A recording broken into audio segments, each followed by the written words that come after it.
And we should be live. Okay, I don't know how long today is going to be. We did a 2.5 hour stream yesterday as well, so maybe today it'll be a little bit shorter, maybe it won't be, I don't know, I guess we'll see. We've got a set of assets to do some texturing on. This one also still needs to have a little weight painting done. Don't think we're going to be doing that today. So this character, which we've been making over the past month incrementally, we're going to unwrap that because I don't think everything here is unwrapped yet. And then we're going to use the high poly version of it to make some materials with. And then we also got these gravestones, which we did last time. So that's this one, and that one, and that one.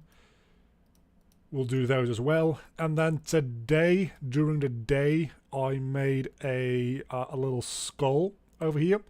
In ZBrush, I have the high poly version of it, which looks just a lot better, obviously, because it's 5 million polygons. And this one is 3,500 polygons. So we'll do this one as well while we're at it. All that said, we're going to get started with the character because that's going to be the most work. Hello, welcome to the stream, everybody, and hello to Black Lopi. You're my go-to stream for copying secret game dev tips. I don't know about streaming every day though, but at least twice a week, 3 times a week, something like that. I do like doing that. So let's see if any of these things are UV unwrapped yet, because I don't think that they are. And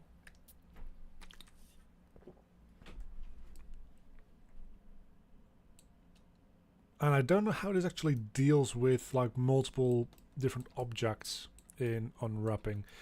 That might be an issue. That might be an issue that I didn't think about yet.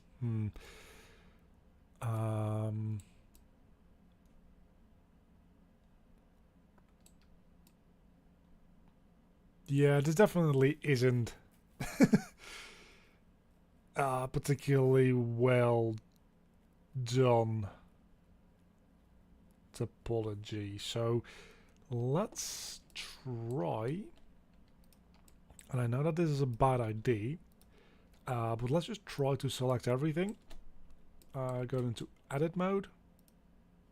You can't go into edit mode with more than one thing at a time, can you?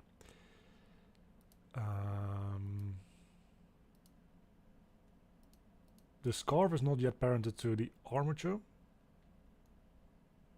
Probably should do that. And then we'll figure out what we do with the unwrapping process. We might leave it up to...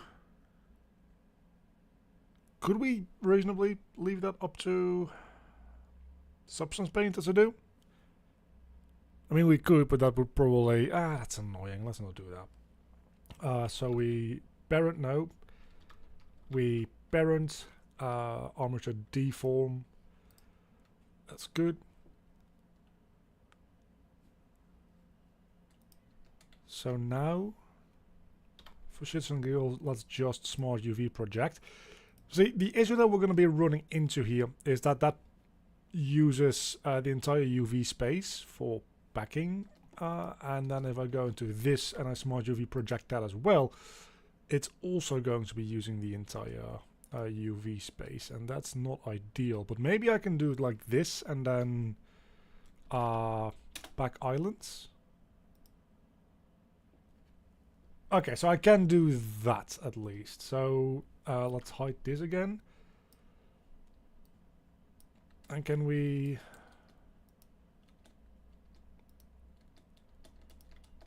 We can do 2 at a time. Can we do 3 at a time? We can. So what is the...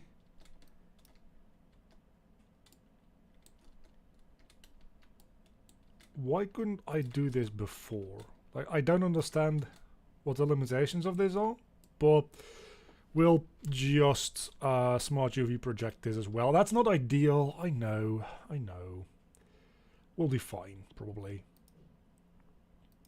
It's not particularly efficient in any way, shape, or form to do this. The arms will probably be one material, then the body and the scarf and the hood will be another material, I think.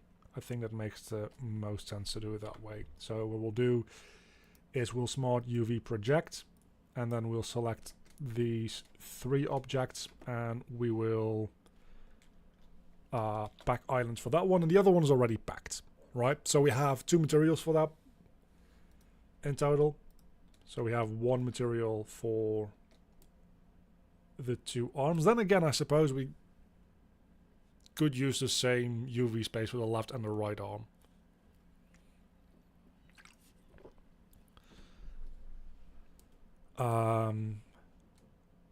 Is there a convenient way of doing that? Because that does seem like a pretty good idea, not gonna lie. Because if we just pack island like this, is it going to pack it the exact same way? I honestly kind of doubt that it will. I don't think that it will, but it is worth checking it out. Why?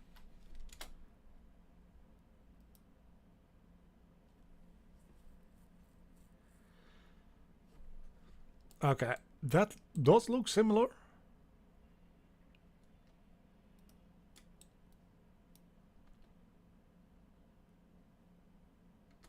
Okay, and then this, and then that. No, that is different. Okay, that is different. I'm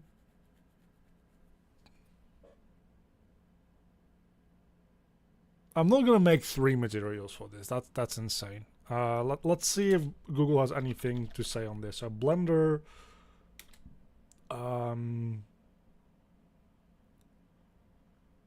make overlapping UVs for similar objects, something like that.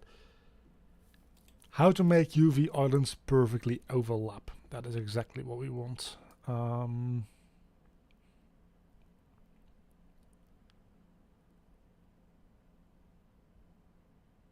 So let's see.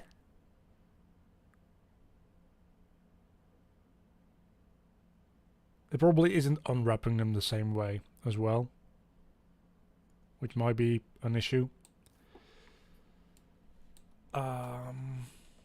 The thing is though, if I select both of these and I not here, on this side, back islands, this is really small detail. And then especially if I, to be safe, take this and scale them all down ever so slightly, like, this is insane, especially the fingers are so fucking small. Then again, I suppose the fingers don't need to be big, because they are very small in 3D space. So maybe this is fine. Let's just assume that this is fine. So we'll make a material here for the arms. And we'll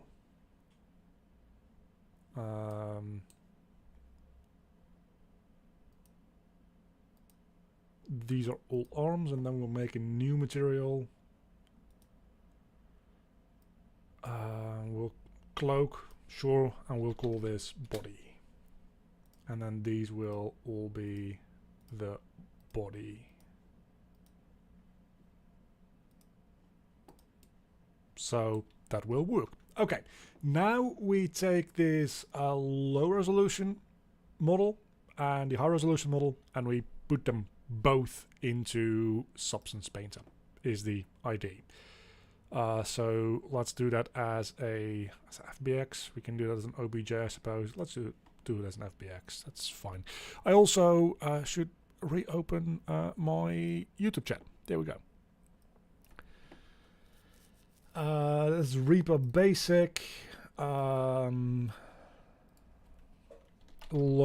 res.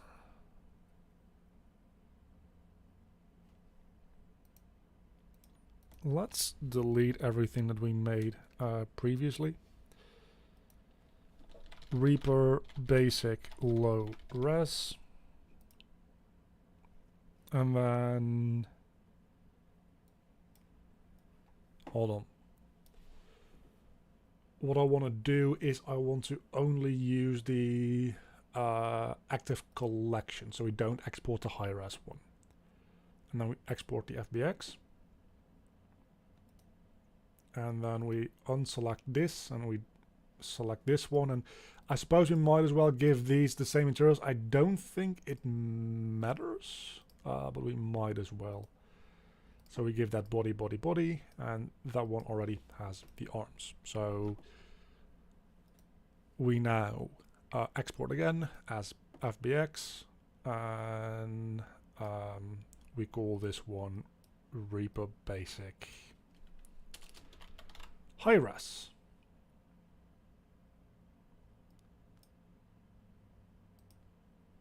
And that should be fine in theory. If there's any problems, we're going to run into it in a minute, so we'll figure this out easily enough. Let's open up a Substance here, and we'll make a new file. Unreal Engine 4 solder asset, that is exactly what we want. So now in Assets, Models, Characters, Enemies, Reaper Basic.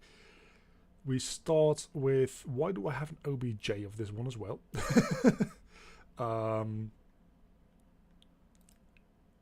Am I going crazy? What did I just export?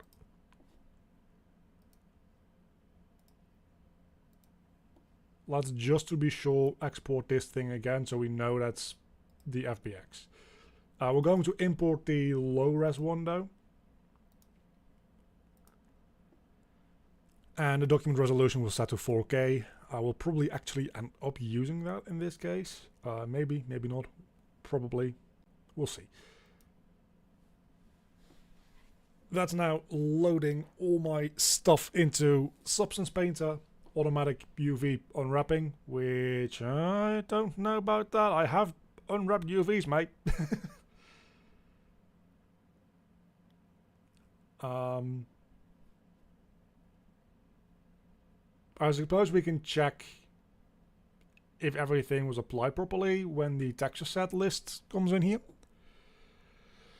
Because it might not have if it's trying to automatically unwrap the UVs. Or it's thinking that I did a terrible job at it, at which point, I mean, it's not untrue. I did do a pretty terrible job at it because it's way too complicated and I don't really care that much. I should care, I just don't, is the thing. So yeah, this takes a while, especially if you're also live streaming, because your computer is obviously busy encoding video and sending it out. So we're gonna be here for a minute. This is probably going to be the worst case, because all of the other models that we're going to be doing today are way lower poly. Like the skull, as I showed, is only about 3,500 polygons. And then if we go into here, all these gravestones together are 2,000. So it's going to take care of that very, very quickly. I am a little bit worried about the fact that it's trying to auto UV unwrap though, I won't lie. Not a huge fan of the idea of that. But we'll see. Maybe it's not a big deal. Maybe I fucked something up. I don't know. Again, I am still quite new to the whole Substance Painter thing. So I got an email. Let's see.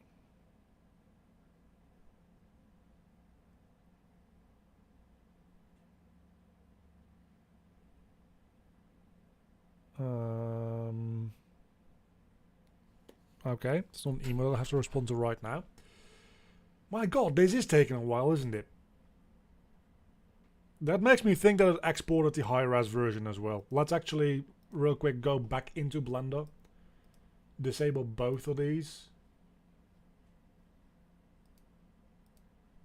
and just import the thing that I just made, just to check whether or not there's any issues with it. So we want to import a FBX file, and then we want to import a low res.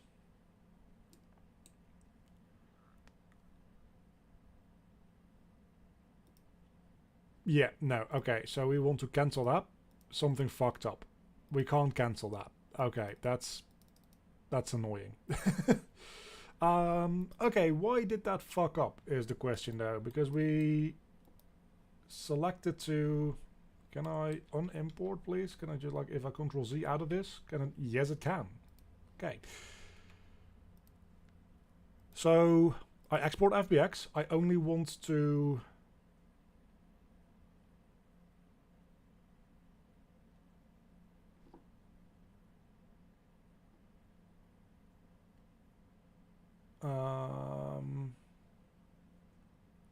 I suppose we only want to do visible objects as well then. And then we can re-export that under the same name. And it's probably gonna fuck up with Substance a little bit. It's really annoying that you can't cancel this, because now I pretty much have to restart the software, I suppose. Is what's going on, because this is going to take a while. I remember though importing a oh, there we go. Okay, importing another multi-million poly model the other day. It does get stuck around 40%, and then it did the rest very quickly. Now it's getting stuck around 73% though. It does make sense now why it's trying to auto unwrap. It's also trying to make sense of the high poly model, which again is about 2 million polygons, so it's gonna take a while to deal with that. So, oh, I can't even... Can I just like right click close window? Even that it won't let me do. Okay, I guess we're gonna be stuck here for a little moment. It won't be too long, it'll be a few minutes. So, how's everybody doing today? Let's just have a conversation, right? Let's just have a little bit of a talk. Let's just enjoy the evening. Because, sure as hell, don't have anything else to do. Because I can't. I can't do anything else because it's really... Why even have this exit button if you're just gonna grey it out? There's probably a situation in which you can click it, and just in this scenario specifically, you can't. How's the weather? It's fucking cold, is what it is. It's minus 2 degrees Celsius at the moment, and that's at like 7 PM. So at night it gets even colder. I don't like the winter. Yeah, it's going for a bit. But just like with the 36% before, once it gets through the big bulk of where it's stuck right now, it's probably just going to jump to 100%. My only worry is this only doing the one material, and are we going to have to do the other material as well? Or will it just have finished the entire unwrap? Because the arms, as far as topology goes, are relatively reasonable. Then we have things like the hood and the scarf, and those are very dense. So if it's going to try to UV unwrap those automatically after this, I might have to open up Task Manager.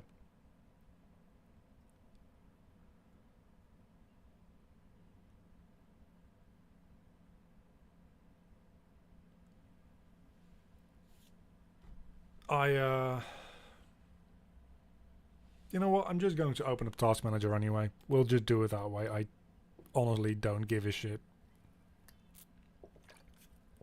I also still have Unreal open. That might not be the best idea ever. I will end task.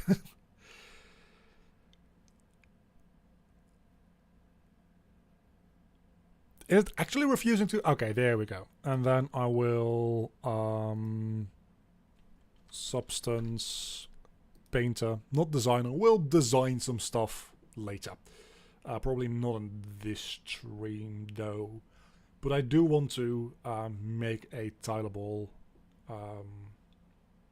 material for my walls in the new dungeon as well. Okay, so let's open. No, not open. Let's make a new asset here. Oh no, OBS disconnected. That's not good. That's a very bad. Please reconnect. Don't drop my internet now.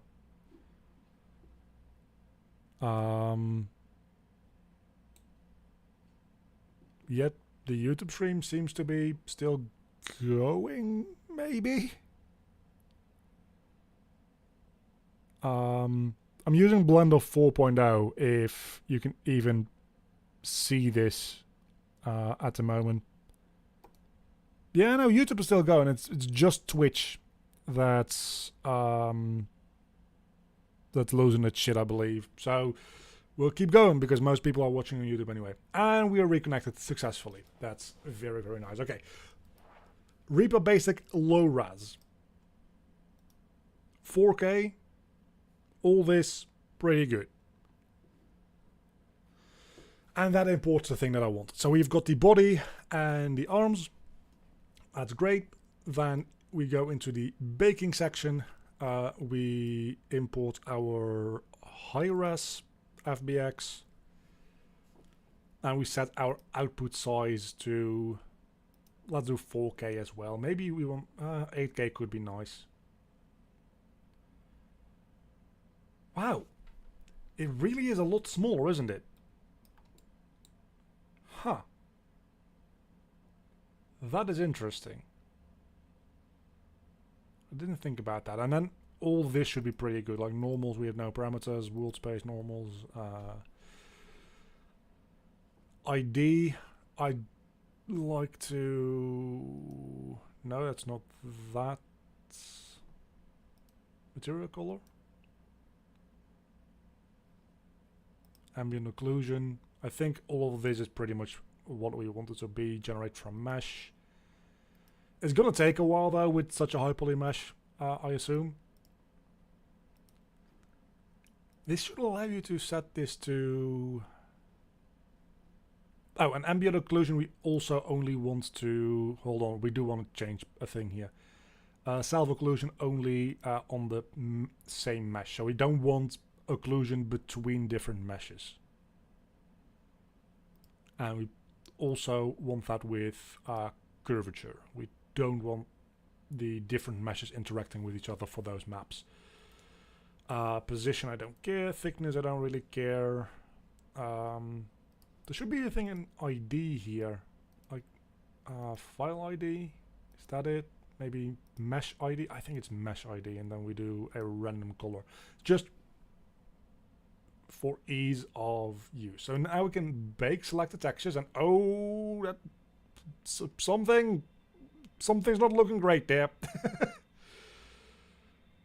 We'll see whether or not that is just a visual artifact or whether or not it's actually baking something in a weird way.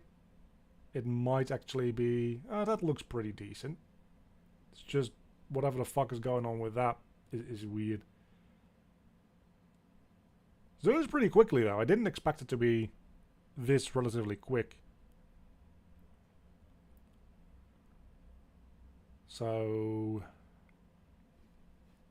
let's go back here now. No, that looks pretty good. What is the... Okay, there we go. Nah, there is some issues here with some buggy shit. And like this also. But that's probably just an issue with like the array length or something.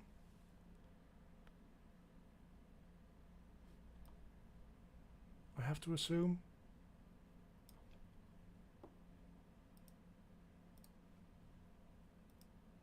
Why is there no parameters?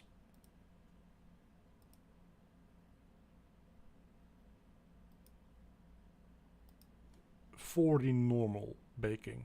That's my first question. This should be.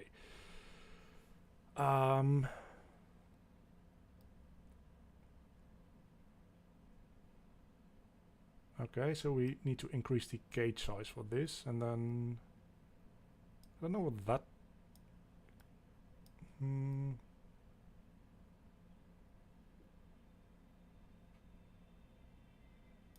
Actually, that was pretty good. And then max rear distance, we also just need to improve that probably. And then we can try to rebake again. There's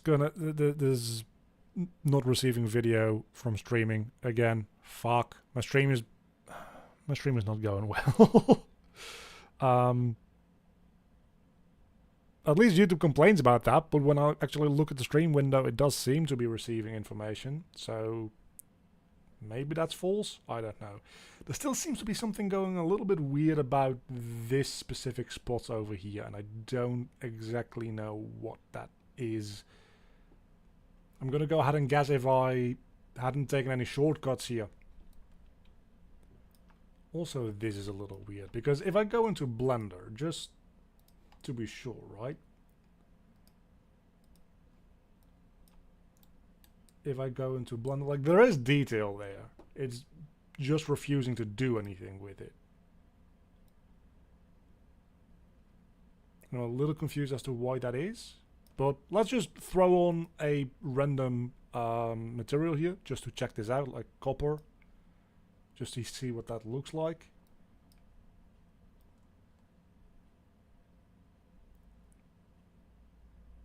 I mean, that's kind of neat, but there's still this issue going on here, and that might be... Is it because the UVs are overlapping? Because it seems like the UVs might still be overlapping. They shouldn't be. Oh, I understand now. I have to select one and then the others. Is that it? That might be it. That's definitely the wrong model. So if I select everything here and yeah, I think there were definitely things still overlapping. So let's try to pack islands.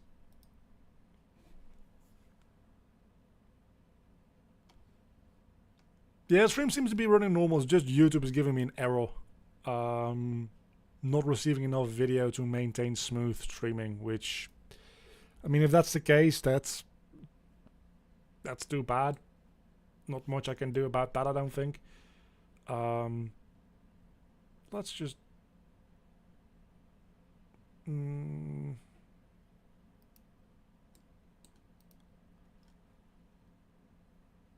decrease all these sizes here so that they don't really overlap anymore, and on this one specifically decrease its size and maybe like move it down a little bit, because I think that was the issue. There was still overlapping UVs because the auto packer fucking sucks.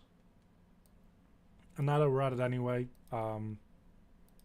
we might as well just check the arms, because we're going to need to re-export and re-import this anyway, right? This seems like there might not be any overlapping, so that is a good thing. I'm gonna go into Substance real quick here and just check if I apply a material like this fabric or something to this, what that looks like. Is there any significant issue?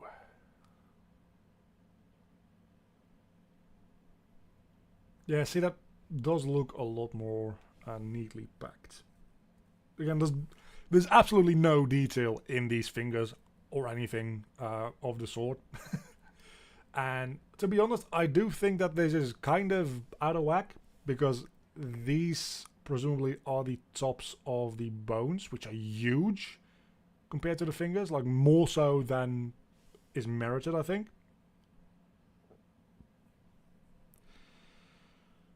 But we'll give it a moment to try and figure itself out, and then we'll re-import. And again, I'm fairly confident that this all mostly is to do with the UVs overlapping. So let's check this. Oh, no. Oh, I understand. I think what the issue is. Because if I go into here, I think what I might not have done is apply to scale on these things. Yeah, so these need to be scale apply. Let's actually scale apply on everything.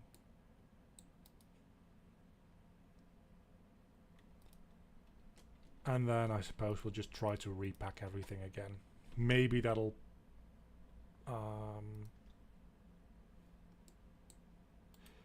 if we're gonna do that, we might as well just do a UV smart project.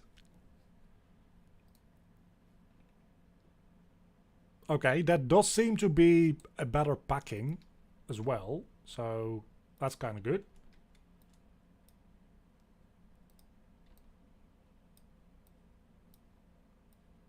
And then we select these and we do UV smart project.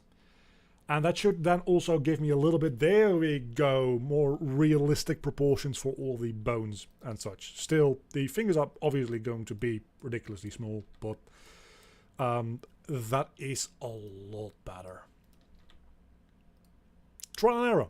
Trial and error. It's been a while since I've done any character work, let alone in new software, so we're trying to figure this out all together. The high res I don't need to export though, that'll be fine.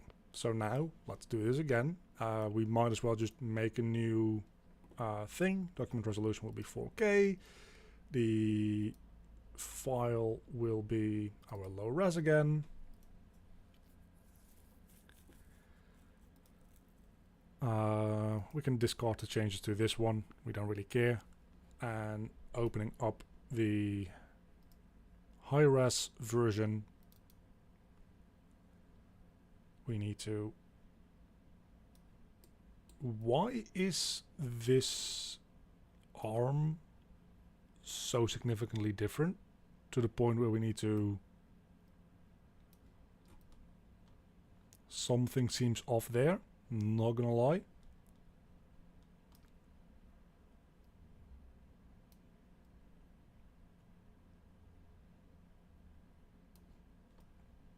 Because it is inside of the cage, right? We didn't change anything, did we? Oh, there might be still an issue. We might need to... hold on. We might need to apply skill on these ones as well. If we're going to do that, we might as well do it on everything. So... Try that again. High res, export. That might take a split second longer. Stream still running good for everybody? Because YouTube is still screaming at me about it not being good, but...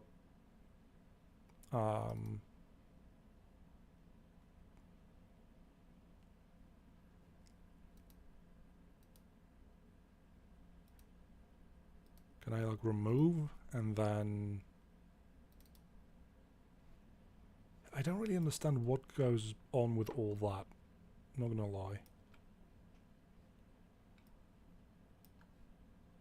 That seems weird to me.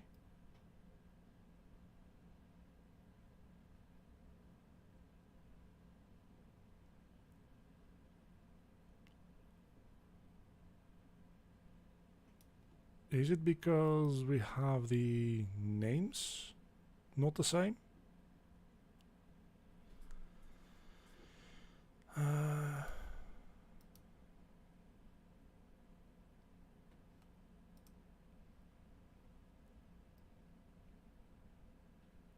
I don't really understand. What did we change to make this issue happen?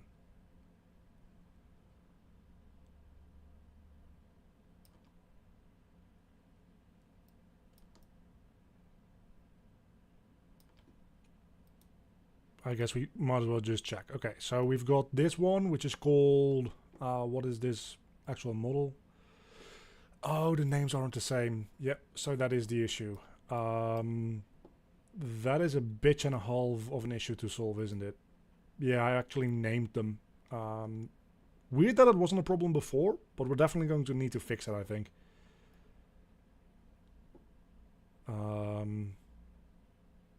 Is there a convenient way to fix this? I suppose there might not be. Oh no, hold on. I can move this entire thing there. And what I can do is I can just... Still not necessarily very convenient to do it this way.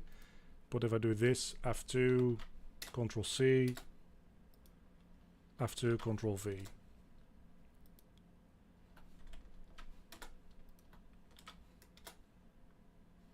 That might be the easiest way to do this. Would it be faster to make a auto hotkey macro for this? Maybe. Maybe not. I swear to God, if this is not actually the issue, I'm gonna lose my mind. Because it only seemed to do it at one side, right? So that is the thing that weirds me out a little bit.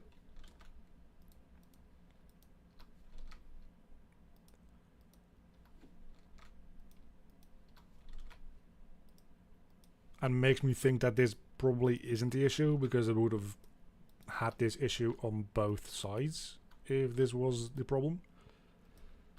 But we might as well, because we're most of the way through at this point, really. Well, that's not exactly true. Hold on, did we do this one already?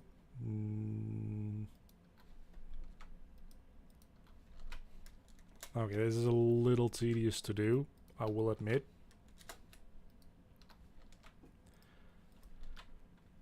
That's not what we wanted. But tedium is not always a bad thing, necessarily. This is a very good moment for reflection and thinking, how's life going? And what can we do better in life? And where can we maybe, you know, like, improve our habits and our health? And as the one guy in chat earlier in the stream said, is drink enough water, make sure you eat enough, take enough rest, you make sure that you sleep enough.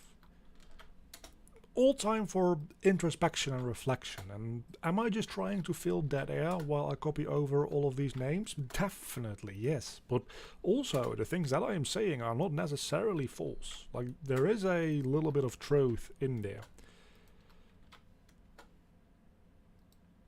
I think I just did the wrong... Oh, no. Yeah.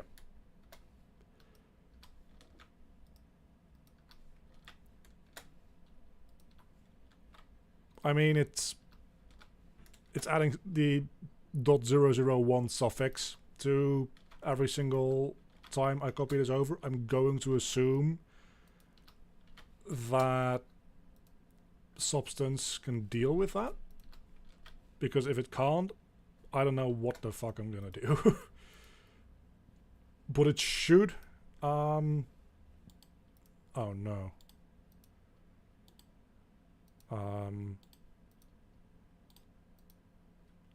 It's not even consistent at which one it changes. Oh, okay, that could be an issue. Okay, so what we're gonna do before I do the other side.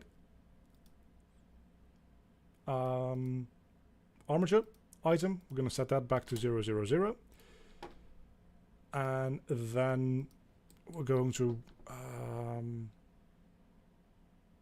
I suppose we don't need to re-export the low-res version, actually. We only need to re-export the high-res version. So let's export the high-res, remove it from here. YouTube finally stopped screaming at me for having low bitrate. Fantastic. And then re-import the high-res. It still has this issue. Okay, so that definitely is not the problem.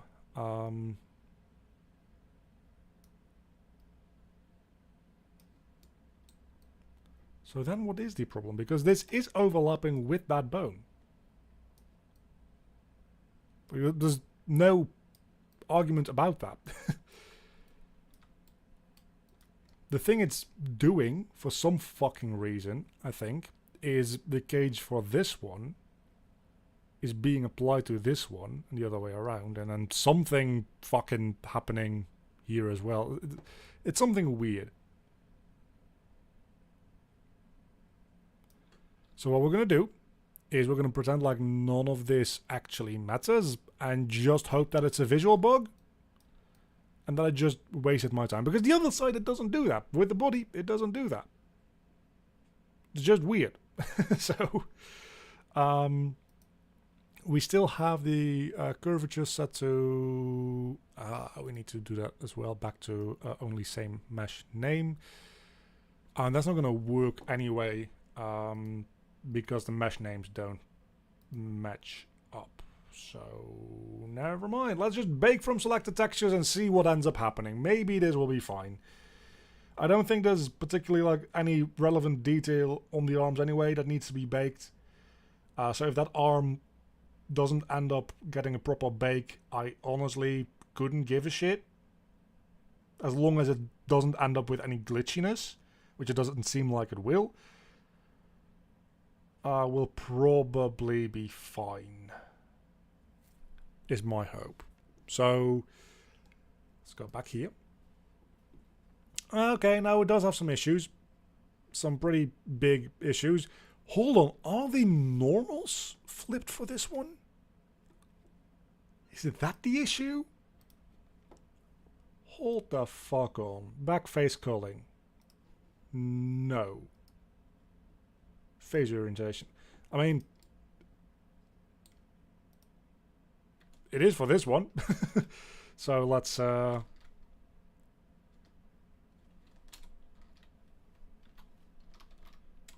flip normals. Do we need to do that in edit mode? Probably do. Does it do that in a low poly version as well? Oh, the low poly version has these ones. How did that end up happening? I mean... Oh, we need to do that in edit mode. That's right. I have no idea how that ended up happening. I guess, I mean, we can flip them back relatively easily and that's fine. So, exports low res. We've been at this for 40 minutes for this character alone, just troubleshooting my incompetence. But now I think we've got everything under control. Hopefully, because at this point, if something goes wrong again, I'm going to lose it. Can we re-import the mesh? And then go back into here and rebake everything. I think we can. So bake selected textures and see if it doesn't fuck up this time. I mean, still something is fucking up here, I'm pretty sure. But we'll see. Maybe it does seem to be doing a little bit better now.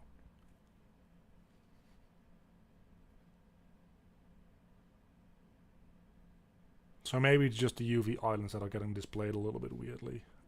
Moment of truth. That looks fixed to me. Okay, so the way we're going to do this is I'm probably going to mostly make use of pre-existing smart materials where I can and then just modify them a little bit. I don't know that I can help you while I'm working live on stream.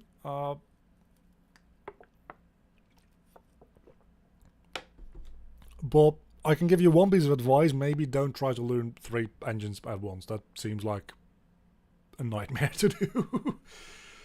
Let's see. Do we have any like fabric as a base for this?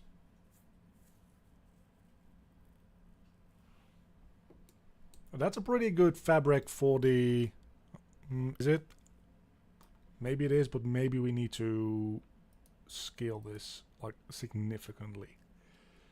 The woven pattern, fibers.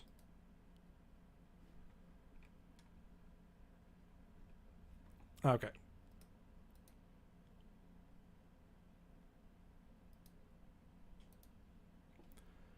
The tiling needs to go much higher than it is right now, and it's kind of having a problem with that. So maybe 64. And then the fibers we set up to, let's do that double as well, 12. And then the base color, I do like this beige quite a bit, but I'm looking for something a little bit more toward white.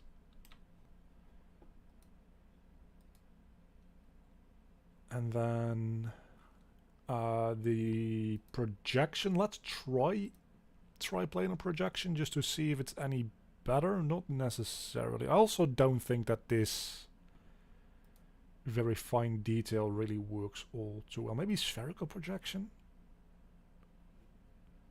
That literally doesn't change anything. Let's keep with UV projection. That's actually like not half bad. So that's a option. Not necessarily the option that I love, but that's a option that we have. I think I like this a lot more already. Yo, hello, Trickwin.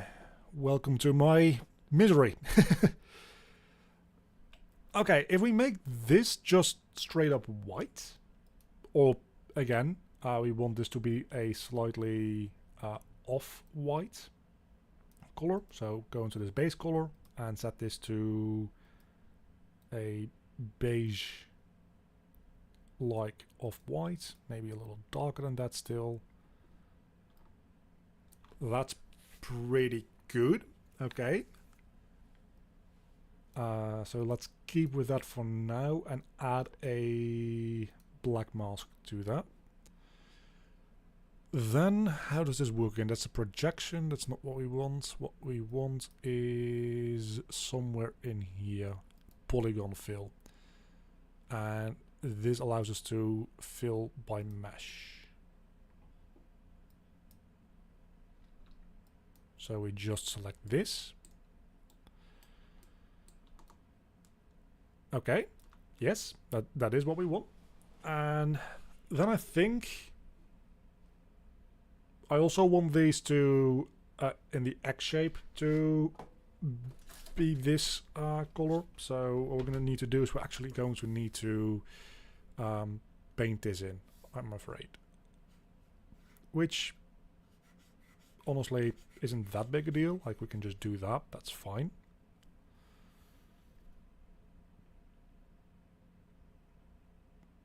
Do we have pressure sensitivity on any of this? Yes, we do. Okay.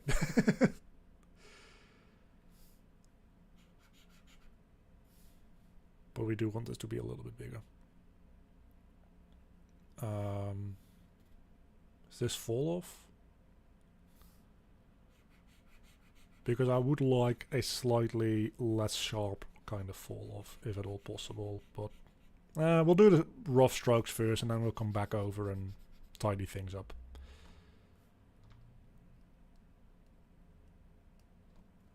Can you do the same texture painting like you do in Blender? For the most part you can. But Substance Painter has a lot of tools that Blender doesn't for generating like automatic masks and stuff. I'll show you in a moment. It has a automatic...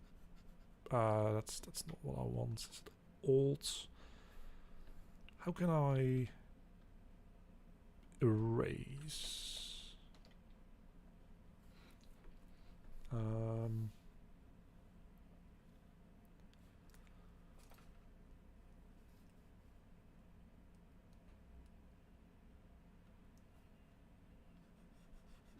Yeah, no, just using Blender is fine, because for the most part it does end up with either worse results oftentimes, or just more work. Anything you can do in here technically is possible in Blender as well. It's just that Blender's material system is not particularly great for more advanced procedural stuff.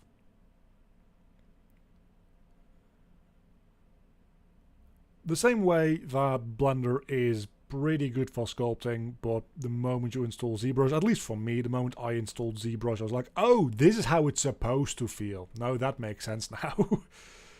Can I please left mouse click? Thank you very much.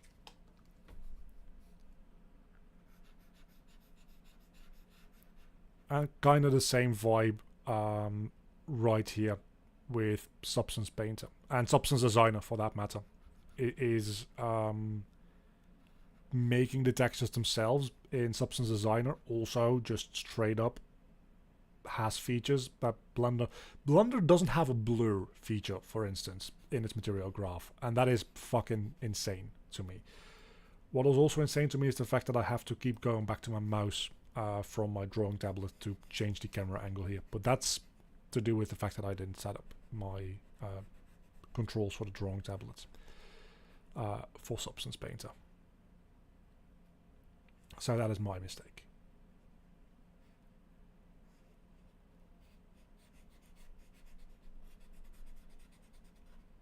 For the most part, this seems to be going pretty...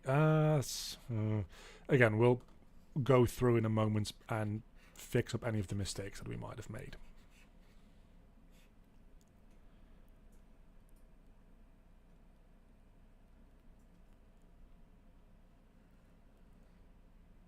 I mean, you can do things like edge detection in Blender materials, at least if you're using cycles you can. I don't think you can in Eevee.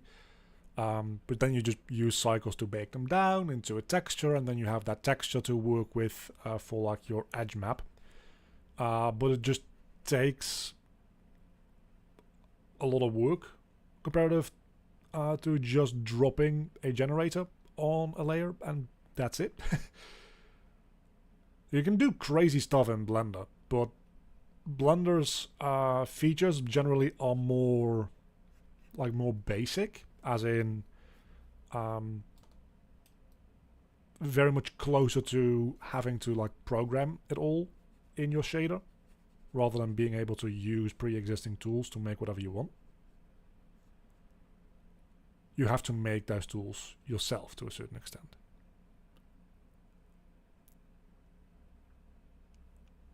Hello there, Warrior Maddie. How are you doing today? I suppose we just do it like this, but surely there is a shortcut for switching color, right? Nah, I don't care. Let's go up closer a little bit and just remove some of these spills.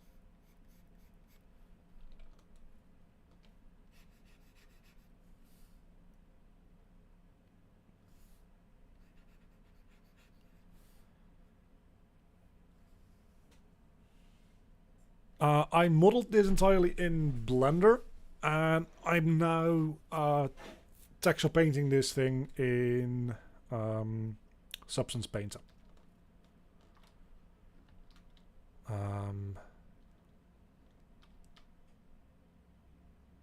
That's kind of nice. I didn't think about that. Huh. Okay, that's kind of neat that I can do it that way. What would be even better is if I had a proper way of doing all this.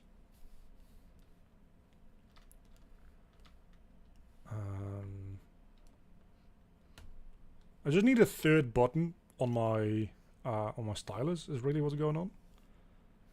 And to be honest, these edges actually look pretty good, so I don't think I need to change too much about these.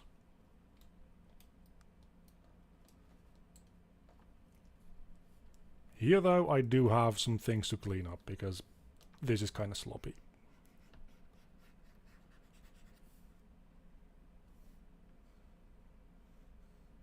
There we go.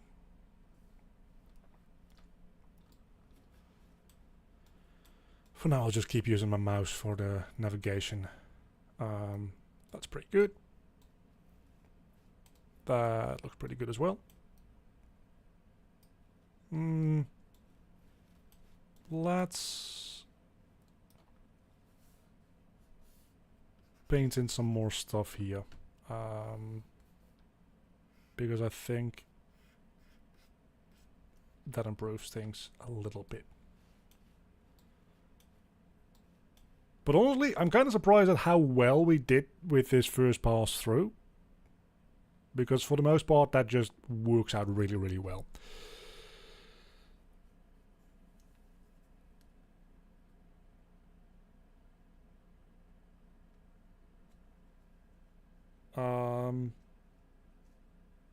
I don't know what you mean as far as masking. Oh, I said that looked very, very good, and then I looked at this part of the model and I was like, maybe it doesn't look very, very good actually.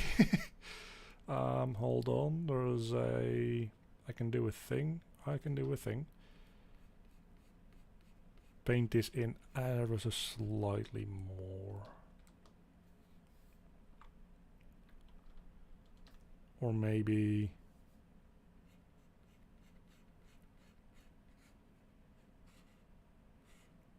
yeah. That'll work.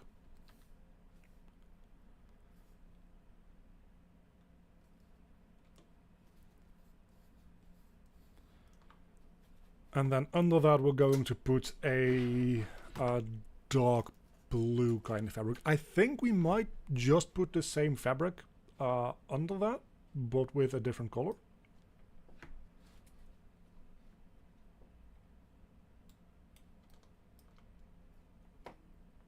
So let's see if we just open this up and change the base color to something blue, is what I have in mind. That's pretty much what I'm going for, to be honest with you.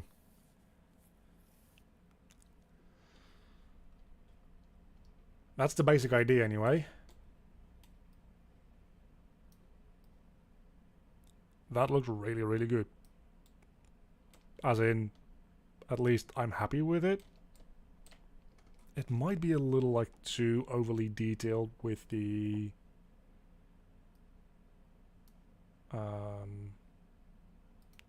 let's get rid of the fibers maybe, or the pattern.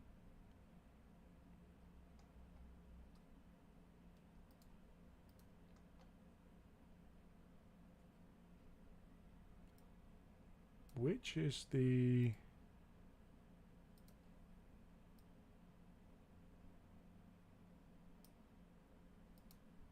surely it's this, right? Yeah, it's that. So maybe that looks better. I think having that detail and or that contrast and detail also is really good. And I did just see a thing there that I need to fix up a little bit. So let's go down here. And where the hell did I put my stylus? Oh no, oh no. That's not good. Oh, there it is. Got real worried there for a second.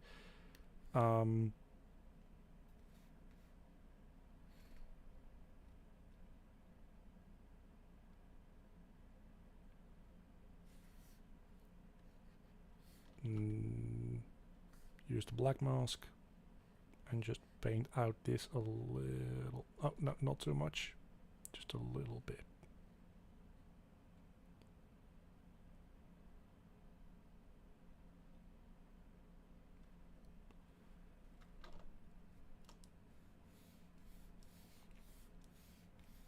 Alrighty.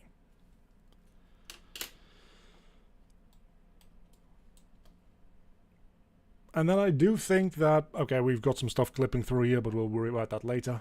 For the arms, I do think that I'm just going to use the stylized bone that Substance Painter just offers you and see what that looks like. We're probably going to change it around a little bit, but that's actually pretty good. I don't hate it. Let's see, we only have this dirt option here. And the base color, I suppose, could be a little bit more white. For the most part, I don't think we really need to do too much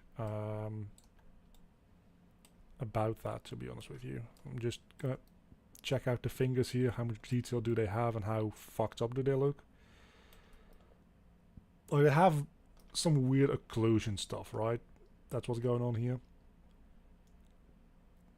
Yeah, and some weirdness as well there.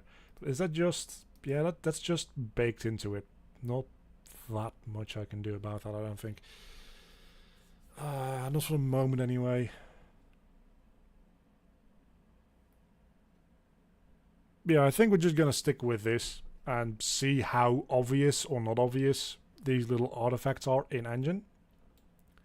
And we might get back to this, because I don't really want to spend too much time on this specific asset. And look how small. It's going to be about this big on screen most of the time. You barely even see the fingers. They're going to be entirely in motion the entire time. There will be, when they do like their swiping attack, there will be particle effects coming off of them, which also masks a lot of their fingers. I think it'll be fine. I think it'll be fine. So for now, let's just, in our models, that's not the right folder. Let me find the right folder.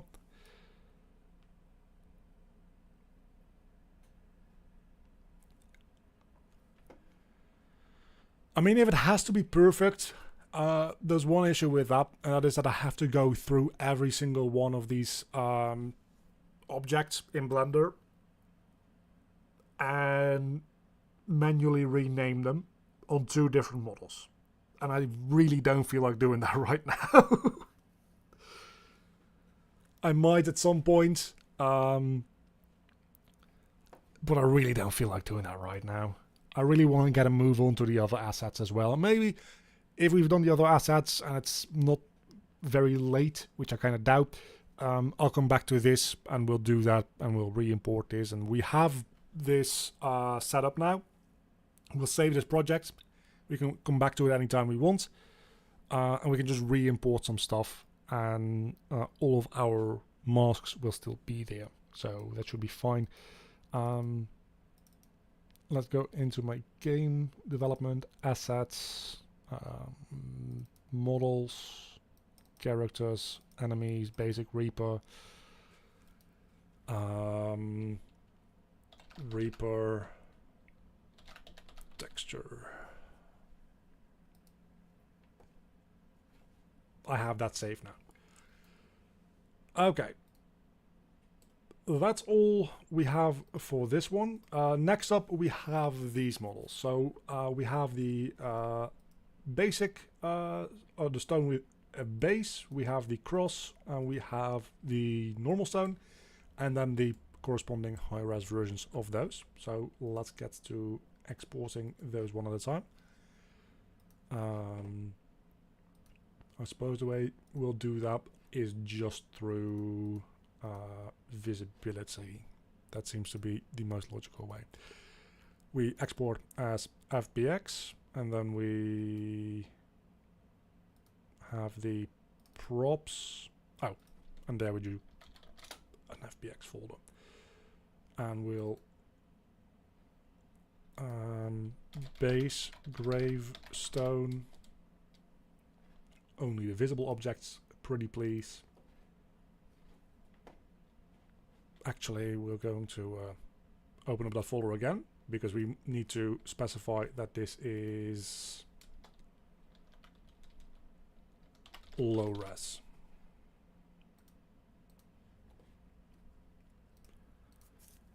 And then we'll also export the high res version. Could I have done this all before starting the stream? Yeah. Why didn't I? It's a very good question. It's a fantastic question, as a matter of fact. I probably should have. Cross, grave, stone, low res.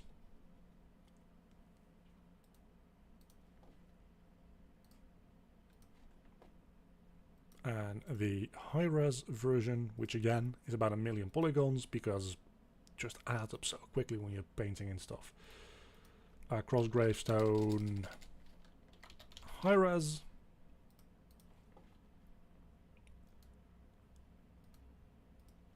And this one we just called it rounded rectangle, which is very descriptive.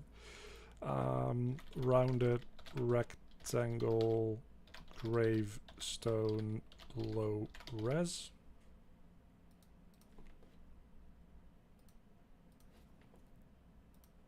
And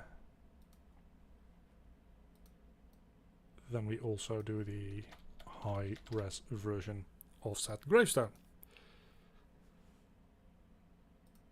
Now, for whatever we're going to do here, we're going to save that as a smart material, because we're going to just use the same material on all three of these, and that's likely just going to be something with edge wear, and that's kind of going to be it, honestly.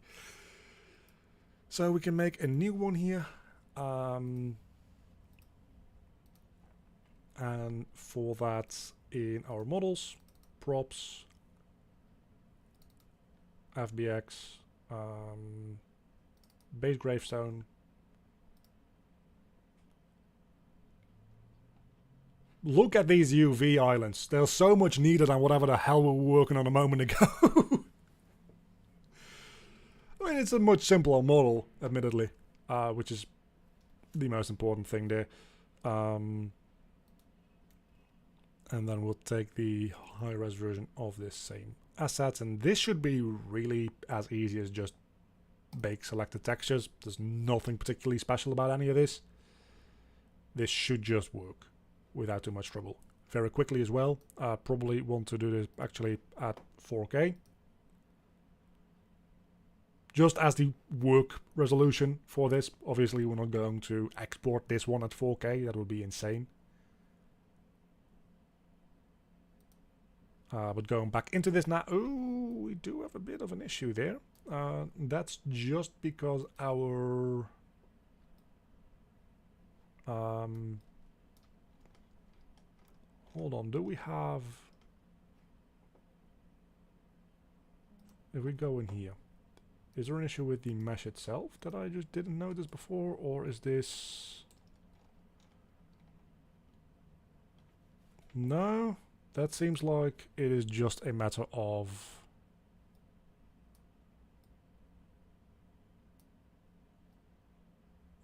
this being too small of a value. So let's try to rebake and see if that fixes things. I did see the same hole appear there a moment ago, but I don't know if that was a new bake or the old bake. Seems to have maybe fixed it though. Okay, that is fixed now. I do wonder, because I don't think I set this one to shade smooth, right? If I set this to shade smooth, they'll probably calculate the normals in a different way, I imagine. But it also fucks things up here. This will be fine. I mean, it's high res enough to the fact that, like, this just looks good, right? So first and foremost, let's just see if we have any good looking stone here. Not really. What does that look like? That look... doesn't really look like what I want for me though. I mean, it's a nice texture, don't get me wrong. But I don't think that I like it. So instead, let's just make a slightly bluish base color for this, maybe. Oh, we need to add a fill. Just get rid of the bottom layer then.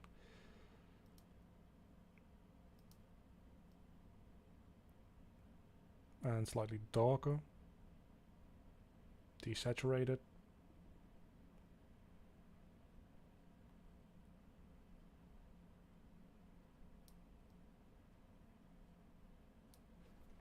Just as a reference, I'm probably going to make a material in Engine that just has two colors, because we talked about this in the last stream. It probably makes more sense to generate the edge maps and stuff in here, and then use those in Engine instead of baking everything down. So let's add another fill layer. This one, let's keep it at white for the time being. And then we want to add a black mask. And now this is where we get into the stuff why I like using Substance Painter over doing things in Blender. Finally. Sorry, it took a while. We can add a generator here. So we can right click and somewhere in here is add generator. And we can choose from a bunch of generators, along which is the curvature generator, which will make a mask along all the surfaces of this thing that are curved. And then we can say in there we have a bunch of like attributes. So we have a balance, which does this. And then we can blur these a little bit as well to make them a little bit more subtle.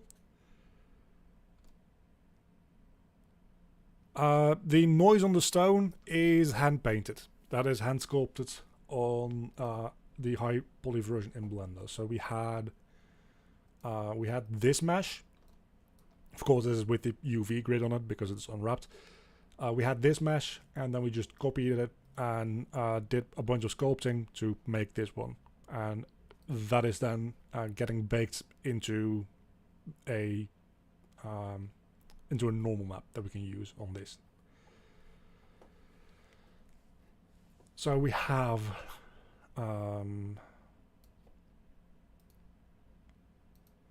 all these options. That's what I was talking about, the curvature here. So we can add a little bit of contrast to it, just to add some visual variations.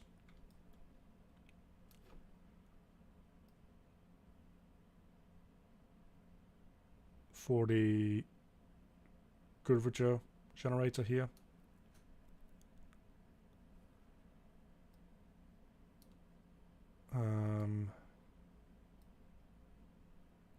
And then we can also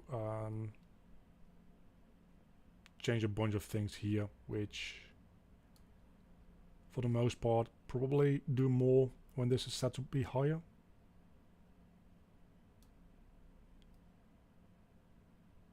You can't really see on this model very much in terms of differences, it seems like. Which is fine.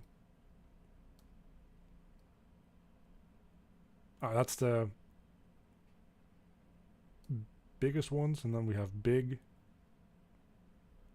Just need very subtle little scuffs of damage on this thing.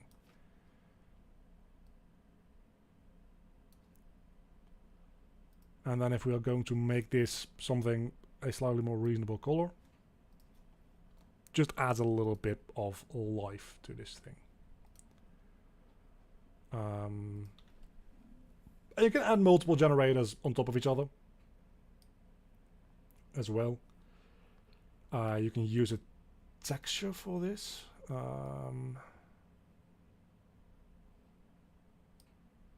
Which I think is just an alpha mask texture, but we're not going to do that for now.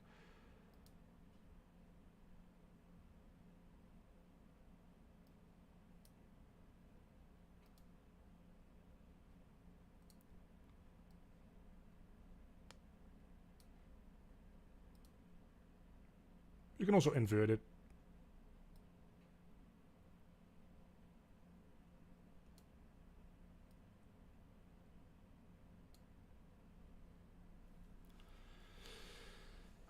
See what other generators we can do, right? So we can add more generators. So we can just generate, add generator, and there we can do a bunch of stuff. So like dirt.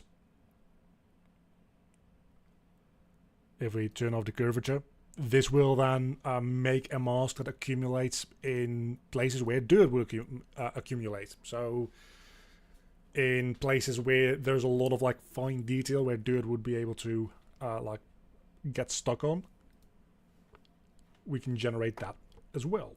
So what we can do here is, if we increase this contrast, you can see down here it would accumulate dirt. And I frankly don't know how on a technical level this generator works. I just know that that is exactly the point of using Substance Painter, right? Is I don't know how to program something that does this, because this is quite complicated. In Blender, you can do this. You can. You just have to write it all yourself with geometry, or not geometry, with shading nodes. You don't need to do that here. These generators just exist, and that's quite nice. So combining that with the curvature generator here makes me think that the curvature generator could be a bit more aggressive. Let's turn off the dirt again.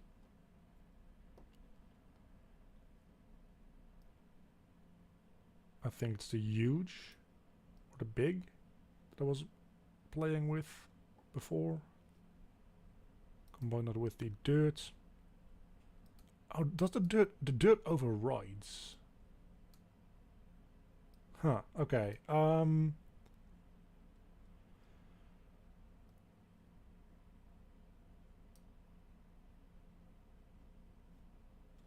I need to Google that real quick.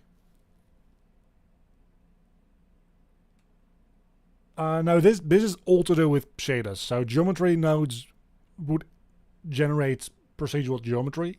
This is nothing to do with any of that. Geometry node still is very cool though. Let me Google this real quick. Substance Painter multiple generators at once.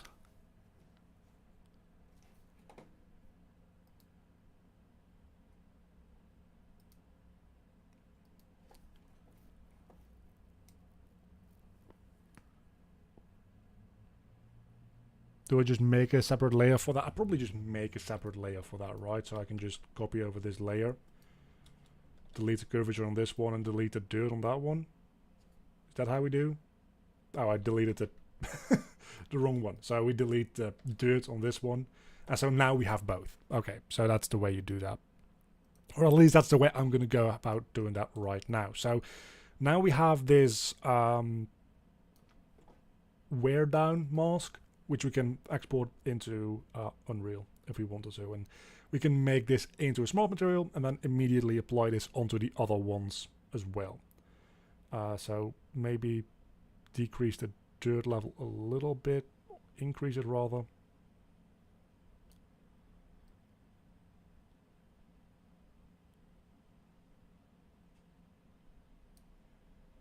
I would very much like the dirt to be stuck on here, but less so on here.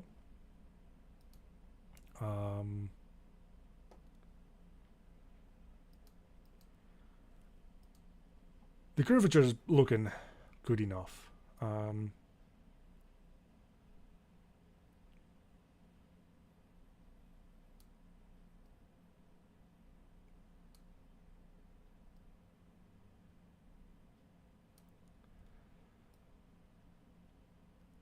I suppose what we can do, maybe, is just paint over this now as well. If we just go through here, we can... Maybe not. Haven't tried that before. Doesn't seem like that works. Which makes sense, because it's generating this procedurally.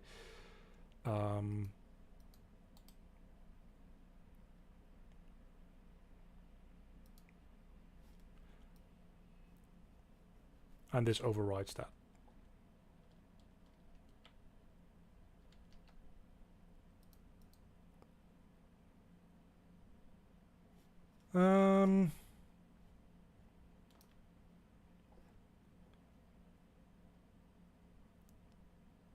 I guess what you want to do in that case is just put this one back up top, which will just make this go back there. And then we apply a black mask. And now we can paint over this. So, okay, that's how we do.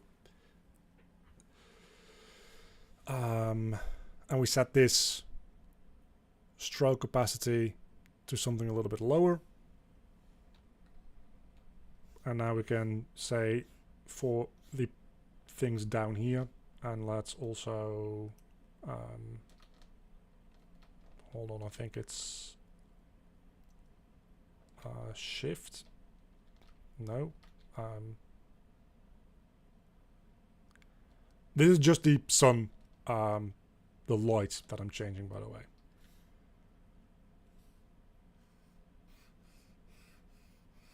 Just make this a little bit less strong of an effect here.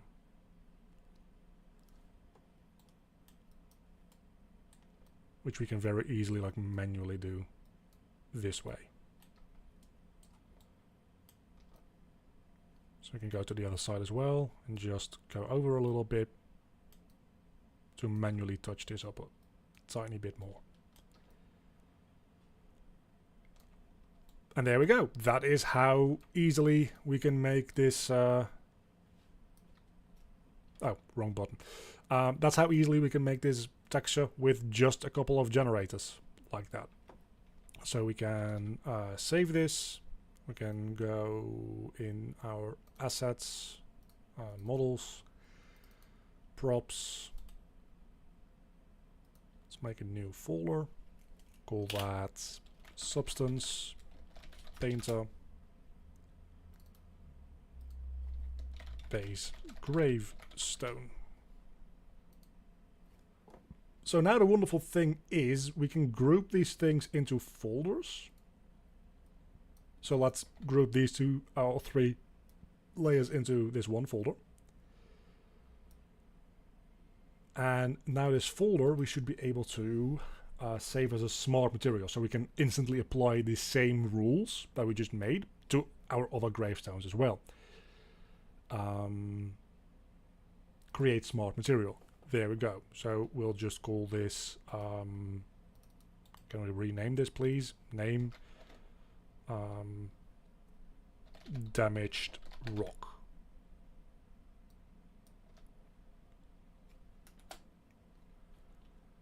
And now in our smart materials, if we look for... Did I misspell it? I probably misspelled it. Hold on. Where did it go?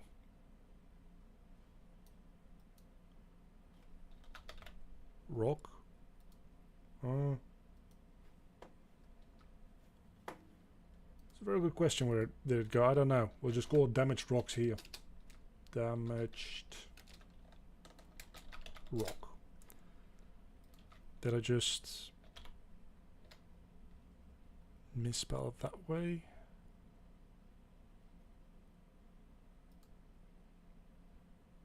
Not gonna lie, no idea where it went.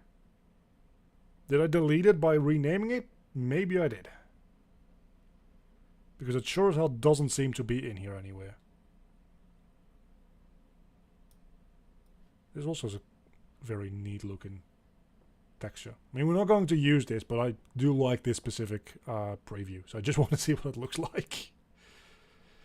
It takes a while to load in though. That's what you get with complex stuff. While you're streaming and have ZBrush and 3 Blender files and Unreal open. The fact that my PC is not absolutely melting down to begin with is kind of a miracle. Maybe doing that just to check it out wasn't worth it.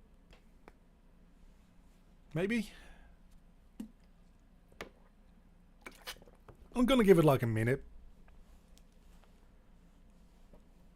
It doesn't seem to be progressing all that much. Oh, we've got a loading circle, which is either a good sign or a bad sign, depending. Yeah, that was definitely a bad sign. Well.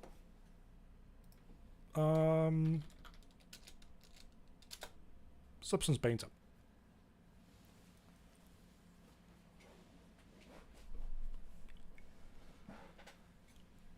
Let's see whether or not the...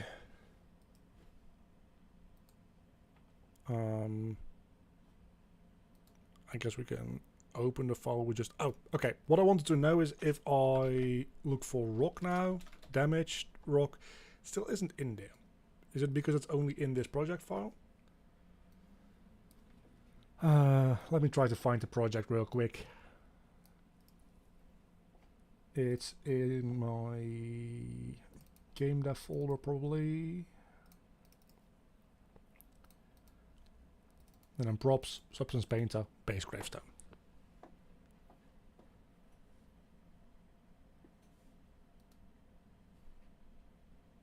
Okay, so we take these 3 layers over here, put them into this folder. Folder will go under that one, and then damaged rock. Save that. Create smart material. Damaged rock.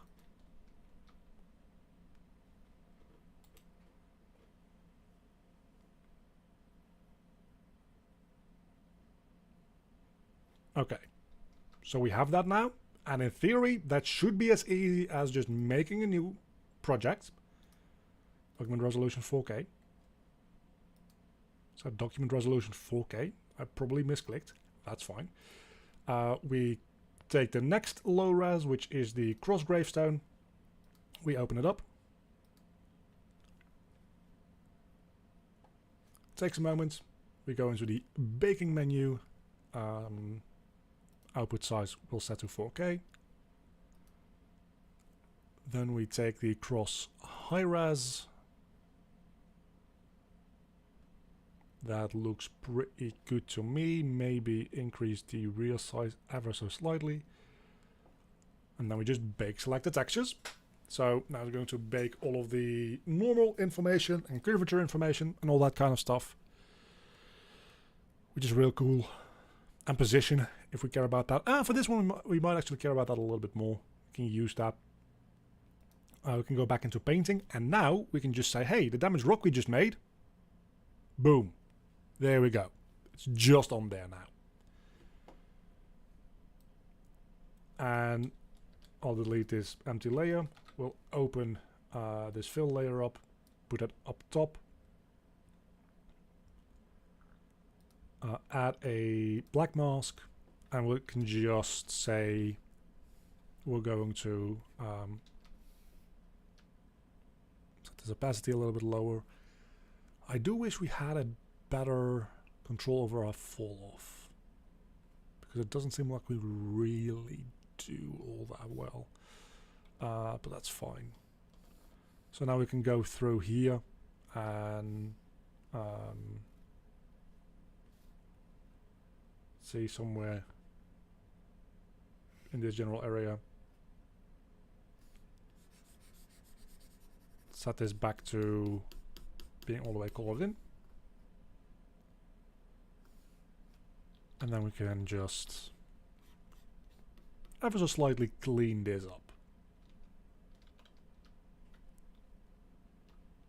in the areas that we don't like the way this looks.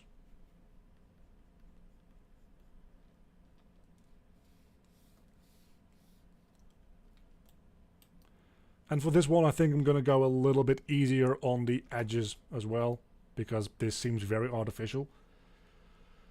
So here we can say in the curvature, global balance, pull that back quite a lot. And then I think in the attributes somewhere we probably also pull that back. I think there's a place here somewhere where we can, it probably is the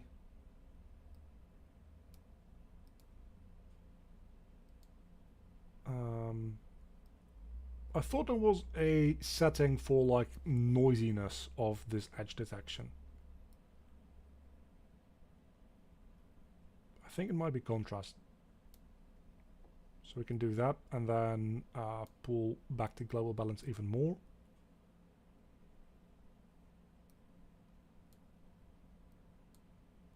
And then blur everything a little bit. Oh, not that far.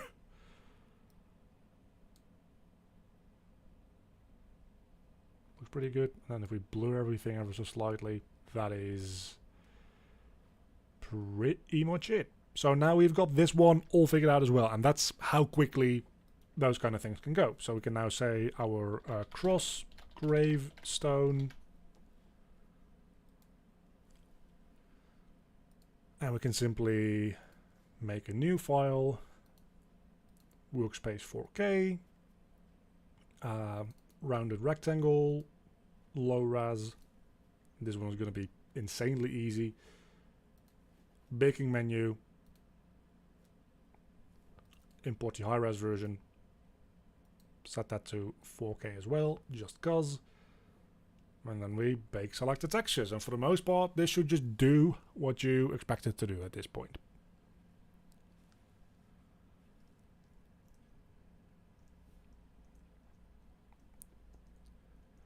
And this is the exact reason that people say, hey, Substance Painter, kind of a nice thing to use. Doesn't necessarily mean that you have to use it, but it certainly does help. Let's go back into this curvature here, and for this one we also probably want the global balance a little lower, global contrast a little higher.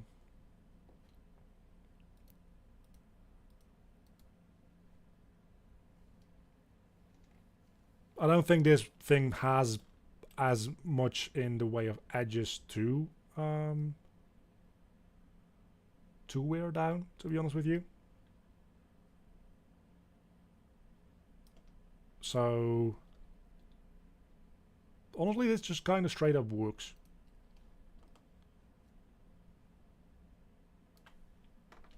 So we don't need to do anything about this.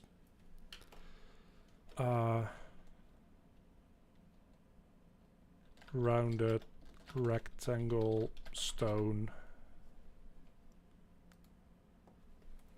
which leaves us with just the skull that I sculpted earlier today off stream, which is also going to be very easy because we're just going to use that stylized bone material because that's really, really good. So we just make a new one again, workspace set to 4K. And then in the props, we have the low poly skull.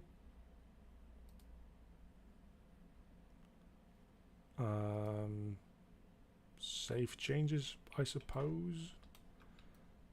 And this is a real amazing example of the low poly version of this might be a little too low poly, to be honest with you. Getting this back down to 4,000.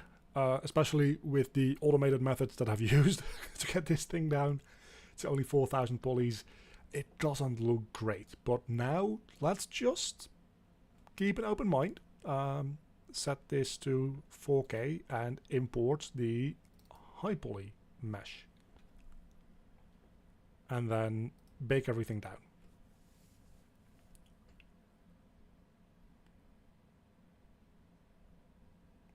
Takes a minute.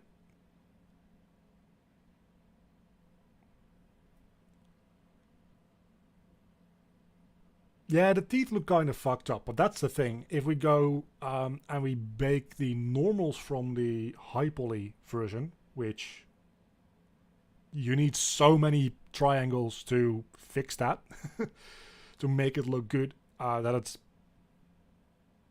not reasonable for the most part to do that through pure geometry, like in real time. But just through baking those normals, those teeth, I mean, the teeth don't look great in ZBrush either. Just like this is how the 5 million polygon version looks like. I'm just not good at making teeth. But suddenly this looks actually workable, right? And then if we use the stylized bone material on it, which we probably don't need to change that much about, boom, we got ourselves a skull. Again, the teeth, they're not great. I am 1000% aware of that fact, but that's more so to do with my skill as a sculptor than anything else. So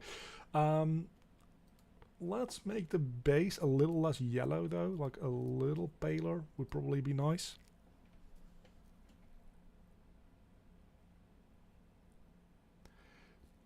Yeah, no, I think this kind of works, especially in the with the fact that this is not supposed to be like photorealistic or anything. I mean, it's going to go into my game.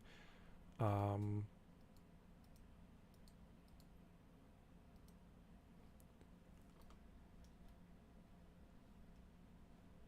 and this kind of makes it look alright.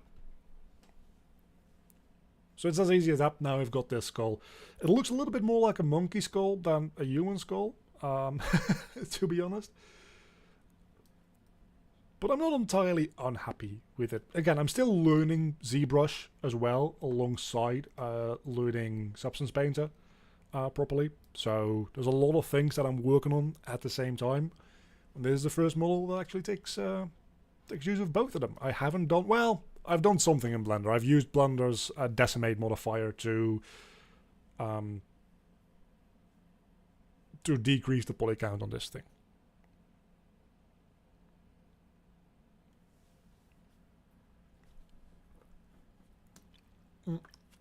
For the most part, you're probably not even going to see the teeth on this guy, because this is going to be a lantern. There's going to be particles coming out of his eye sockets and his mouth. So I don't have an art station. Maybe I should. I don't know. I'm not really necessarily an artist. I'm just a general all-round game developer. So I have periods where I work on a lot of art, and then I have periods where I work on a lot of code, and then I do... Oh, hit my microphone. I'm very sorry for that. That was probably very loud. And then there's periods where I work on one thing and the other and the other and the other, and so on and so forth.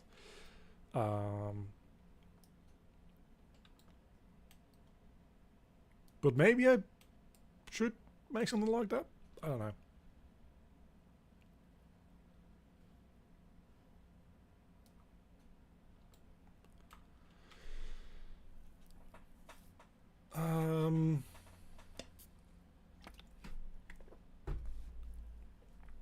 I guess we should bake some things down and get them into Engine, because it's only 8 o'clock for me right now. So I got another hour or so before I probably want to get up and leave. So for this one, let's bake it down. I'm going to have to export textures. There we go.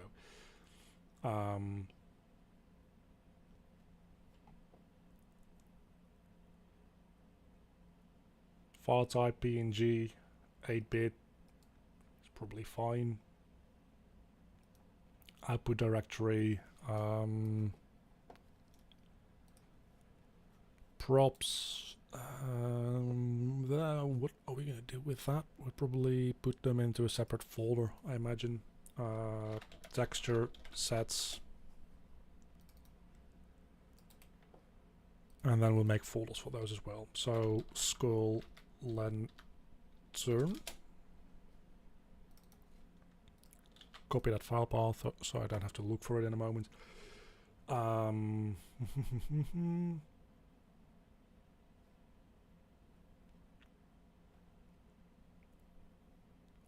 What is going to be the size for this one? I think 1K should be fine. So for the normal, maybe we need to have slightly higher resolution.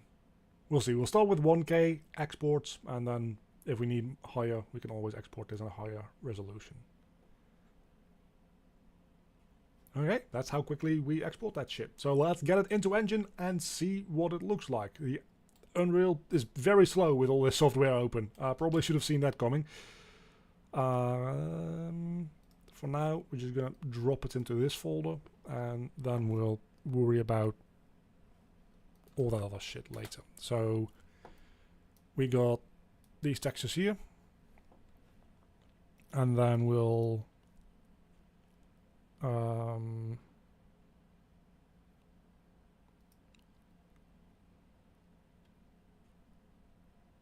the low poly. Why is an OBJ file? Oh, I did export it as an OBJ file. No, that makes sense for this one actually. So import that as a... Can I not import OBJ files? No, I can. Okay. Never seen this importer before. I always have the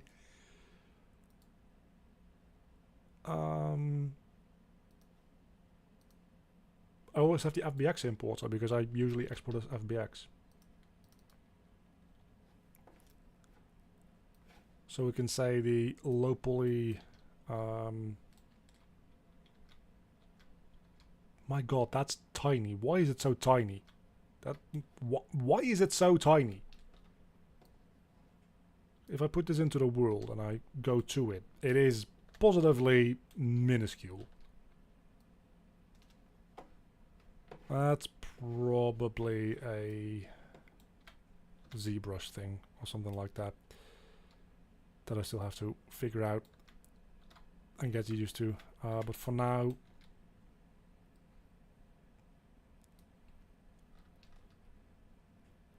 let's see the material that it's using. It's world grid material, so we just need to make a new material. Can we create material of this? Yes, we can. Shouldn't do this. Should just make a material instance.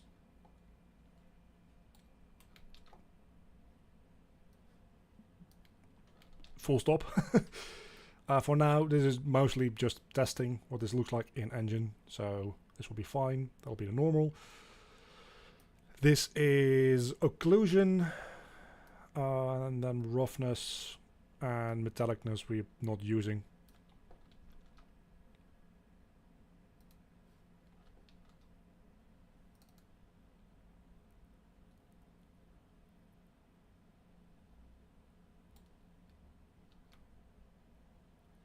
It is really small. I don't know why that is. That does bother me a little bit, I won't lie.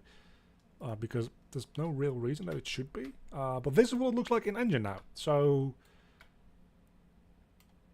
with the, I actually really like the way that my line shader deals with it. I mean, the teeth are a little cursed, don't get me wrong, but the eye sockets, it actually does a pretty good job with, and like the jaw here makes it look a little bit better. And again, the teeth, it's a little cursed. I mean, I won't lie about that. But for the most part, I really like the way that looks. So let's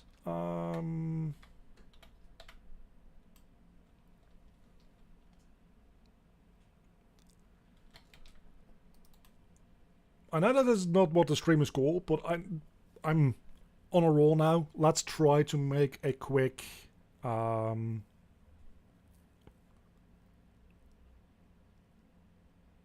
where is it? Is it an FX? Niagara system. There we go. Quick Niagara system to see what this might feel like. So what we'll do is we'll make a fountain-based one. And we'll call this skull fire, something like that. Do we have a default fire material, something like that? Not really. I made that one, I think. Flip particle, maybe that looks a little bit better.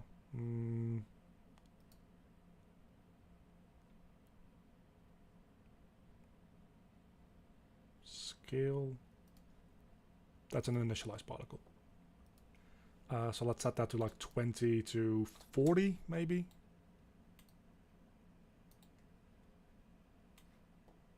We want to disable gravity. Want to add collision.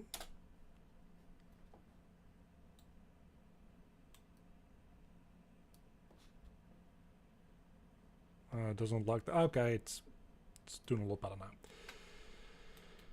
Hopefully collision uses the complex collision and not the simple collision, because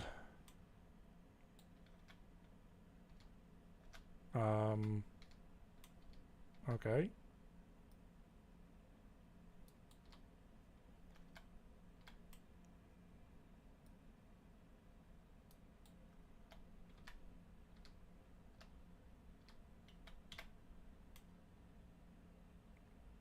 That's not really what I had in mind.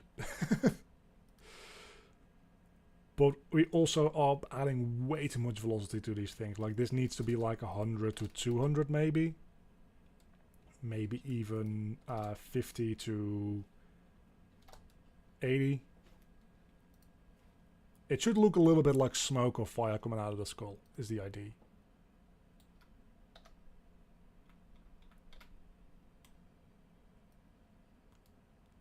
The idea was that it would come out of the eye sockets.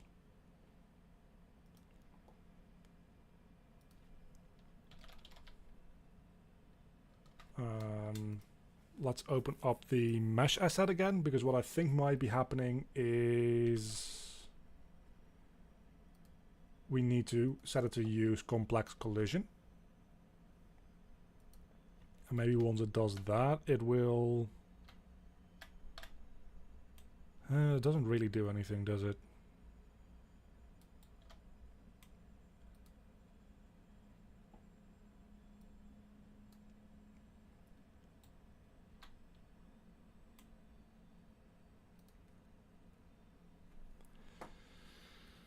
I have to wonder why. Is it shape location sphere? Oh, it's probably just spawning things outside. Is that the issue? Are they just spawning outside to begin with? No, they're definitely coming through.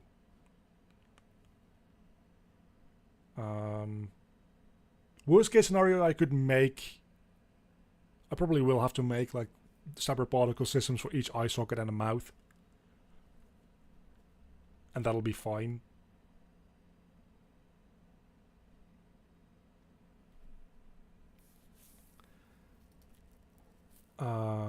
Radius calculation type, methods for collision enabled.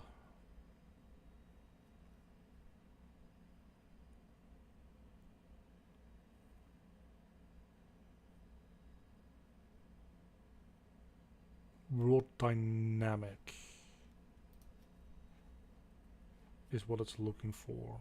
So if I go into your collision, you should be blocking world dynamic. Collision preset, custom. Yeah, you're blocking world dynamic, so that can't be the issue. And I do think that if I lower my camera speed a little bit, it'll be easier to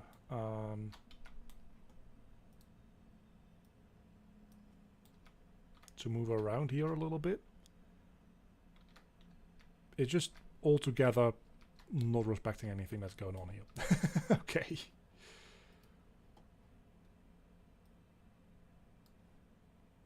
Does this emitter itself have any like collision settings or whatever? No. What if I disable this collision altogether? Does anything change? Nothing changes.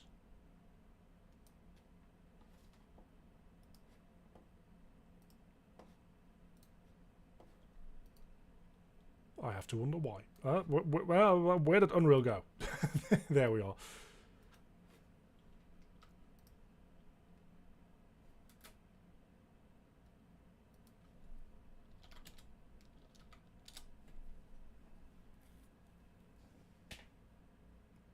This controls the bounce coefficient with a certain... Okay, so what if we just set that to like 1? Maybe that's gonna help us out.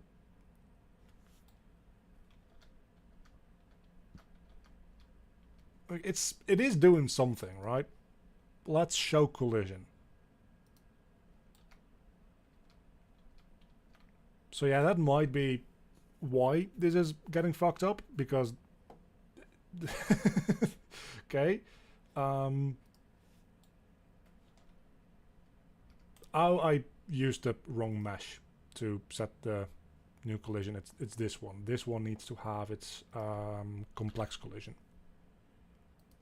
So if we set this to use its complex collision,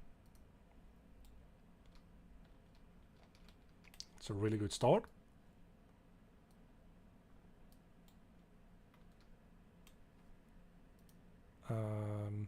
Stop showing collision, pretty please.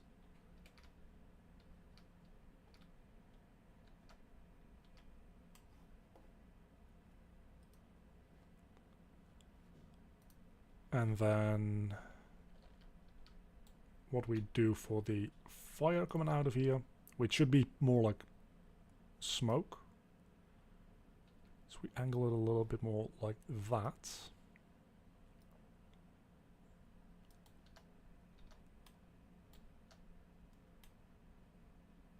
Really hard to see.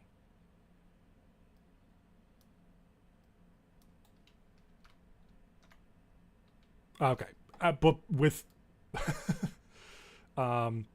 even less velocity, and probably what we actually want, hold on, is we do want a gravity force, we just want it to be a positive force. And then we want the velocity here to be even lower, so just something like 20 to 50.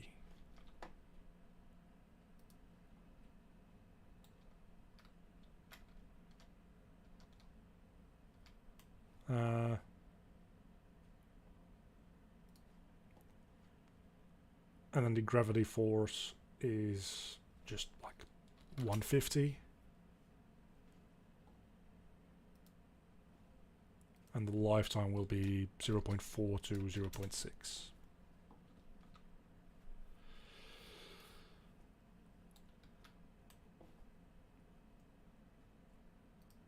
And then we're almost there. I don't really think we need a shape location.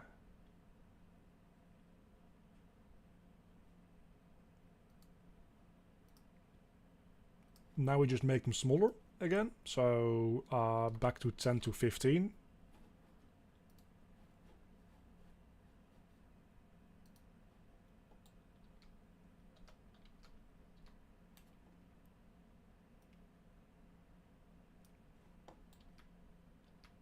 And we do need that shape location. Okay, never mind. Particle spawn, shape location. We'll figure this out.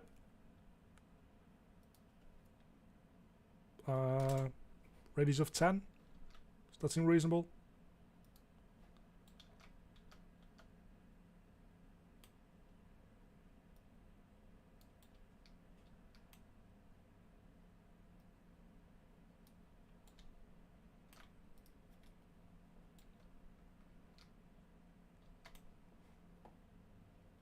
It's probably way too intensive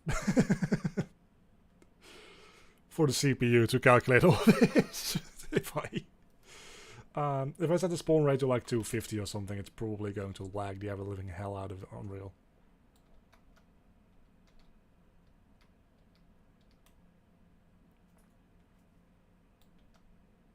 To be honest with you, I think if what we do is we first and foremost select the Skullfire again. We do keep it at just 1. And we do a little something like this. And we just set the shape location to be slightly bigger. So something like 20. That might be too big. It does need to stay within the skull. And this is definitely not staying within the skull. So maybe 15, and then the spawn rate will go up to 400.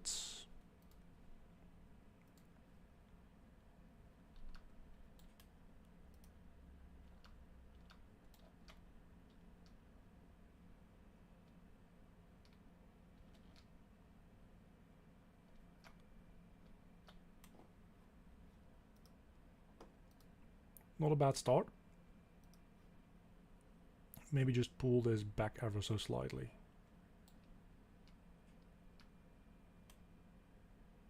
For the most part, it should stay inside of the skull, but every so often it should have something coming out a little bit. That's the idea. And then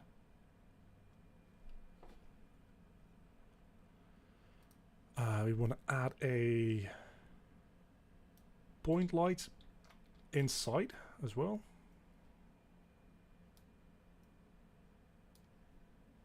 I mean, this looks real cool as well. This is not really what I had in mind, to be honest with you. But I want to set this to not cast any shadows. Oh, wow. Okay. Again, not quite what I had in mind, but really quite cool.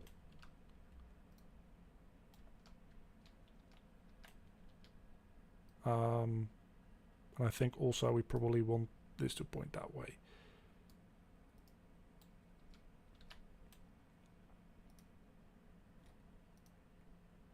I want to select that one, thank you. Can I just attach like that? No, I can't. It's just a proof of concept. I'm going to have to redo this in a blueprint in a moment. Or at some point, anyway.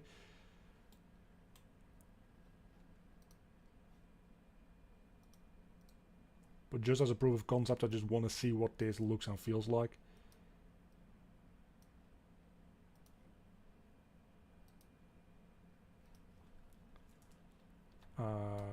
Maybe half as intense.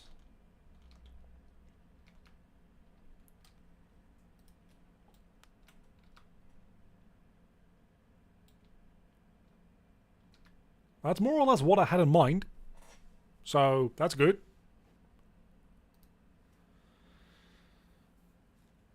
Like the light in there really obfuscates the fact that the particles look like shit as well. Which will also, if the particles look better, it would also kind of fuck up the particles themselves. So the idea probably would be something a little bit more like... okay, I've got an idea. So what we'd probably end up doing is we would say our Skullfire, reset the rotation back to something normal, pull that down a little bit more. And then have the lifetime back to something a little longer.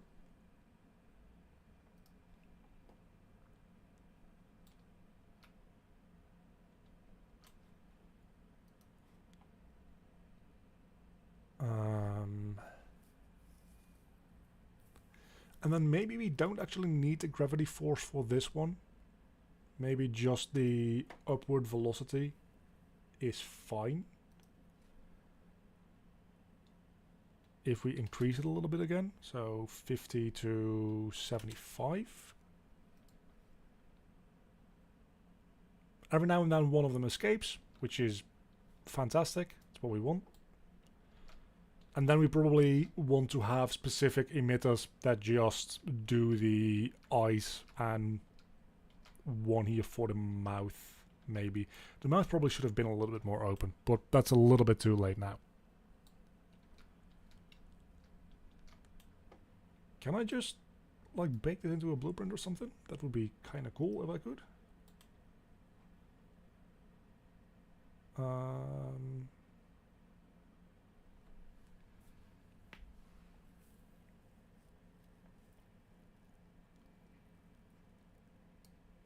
think you can, right? Convert this actor into a reusable blueprint class that can have scripted behavior.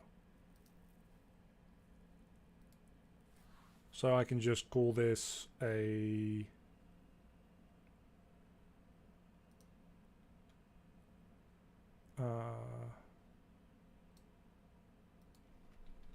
BP Skull Lantern.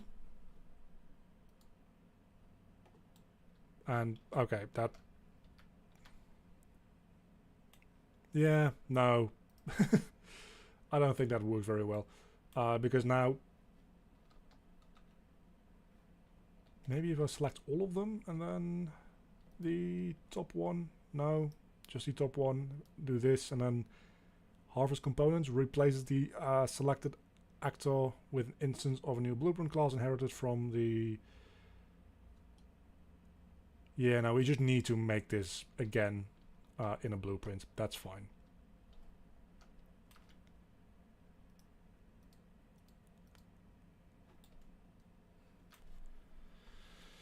That's entirely fine with me.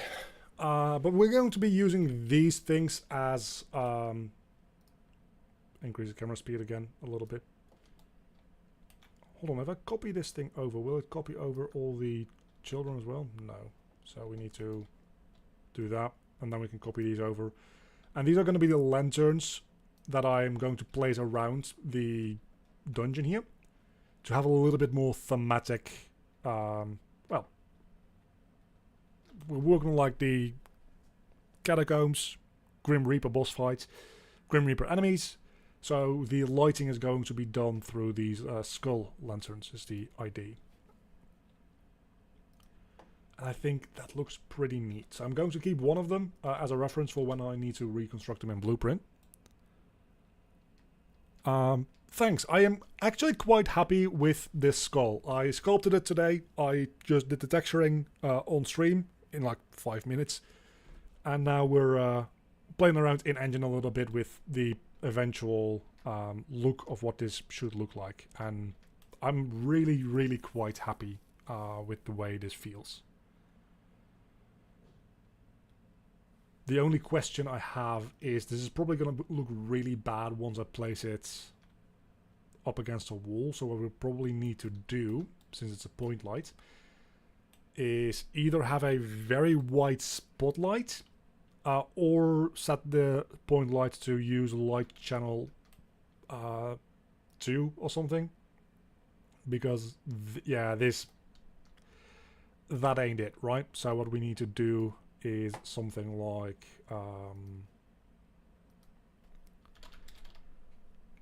set this to light channel 2, and then everything else needs to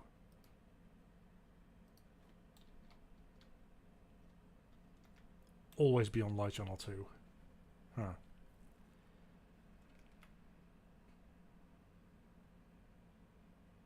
I mean, we can do that. Because we don't want that. So what if instead of that, just as experimentation, again, we're just experimenting here at this point. I just want to see if this works all right with a attached to low poly skull. If we set you back to channel 0, and then, well, actually that kind of works. The spotlights.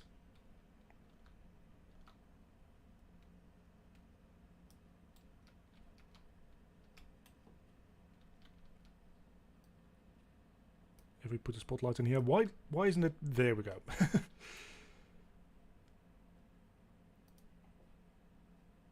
At that point we can just say the radius for this should be fucking huge.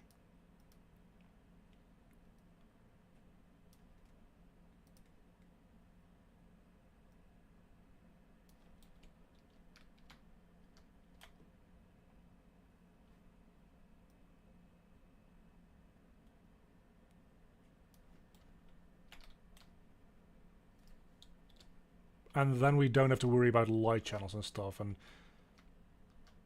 this does look a little different, I will admit. But still kind of cool.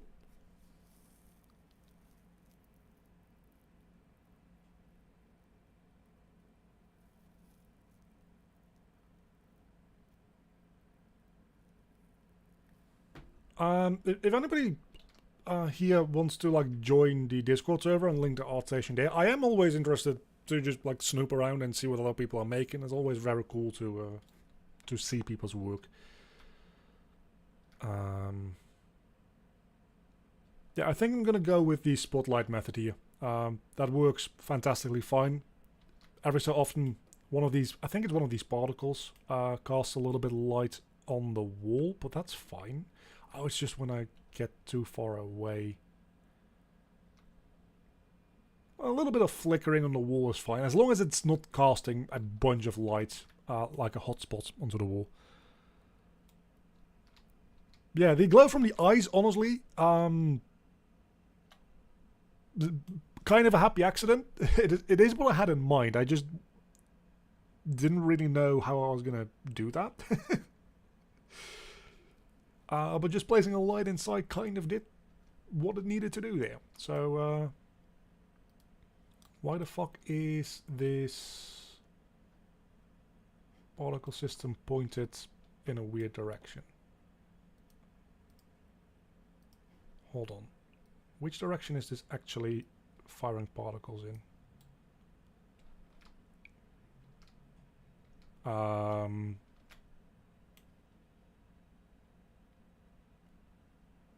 What?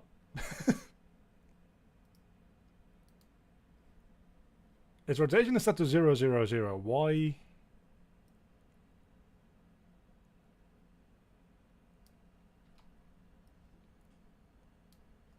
How does this impact?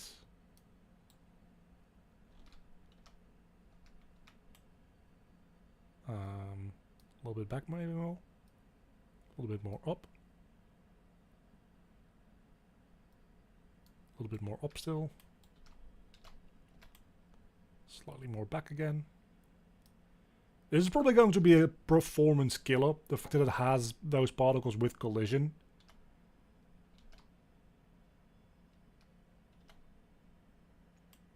Maybe I'll need to fix that up. Maybe I won't, I don't know.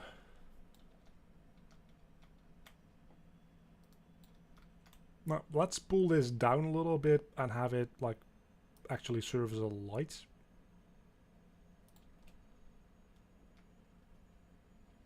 If we're going to use this as a light source, we're going to put down quite a lot of these as well. So it's probably a good idea to not have them overly expensive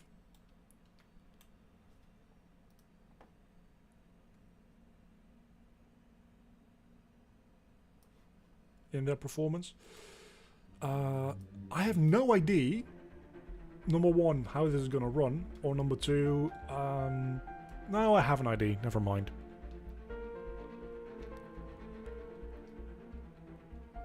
I'll have to test that. Also, I'm going to mute this, because it's probably making an echo for you guys.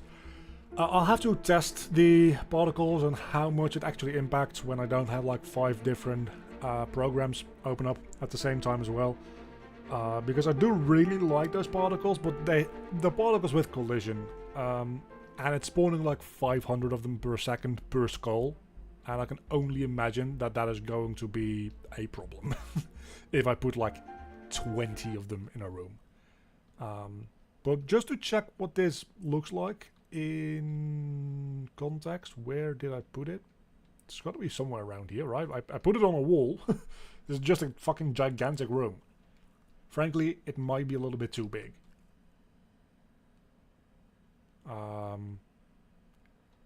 Did I not put it in the right streaming level? I probably didn't put it in the right streaming level. That's what it feels like at the moment. Which streaming level are you in? Yeah, you're definitely in the wrong streaming level. Let's fix that. This is the combat trial.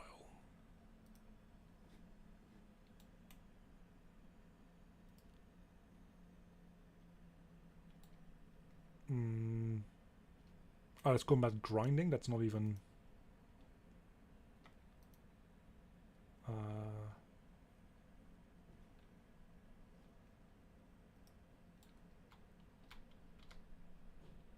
Hold on a fucking moment. Where did I just put that light?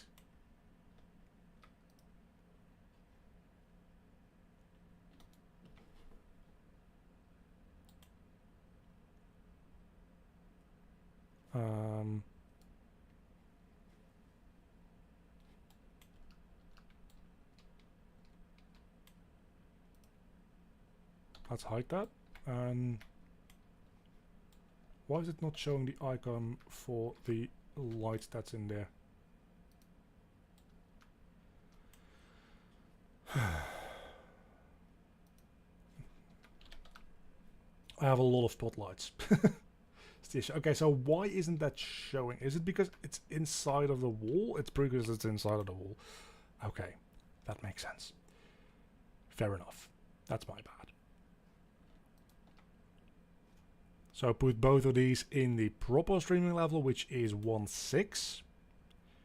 Can you tell I'm getting tired?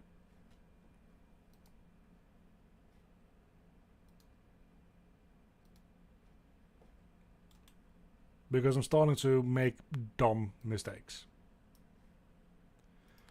Okay, let's check that out again.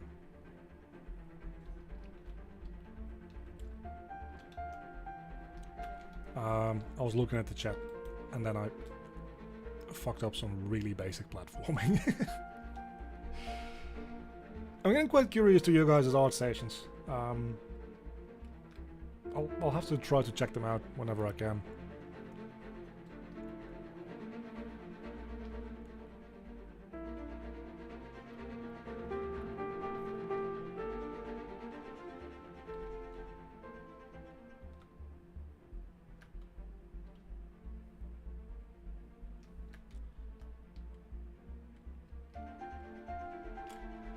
Really...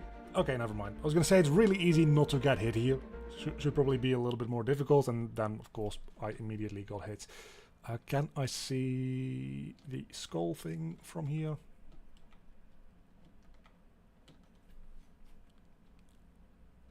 I just want to know what it looks like in engine, dude. Or during gameplay, rather, because I've already seen it in engine. But just for, like, a purpose of scale. Did I not enable the particles? Hold on.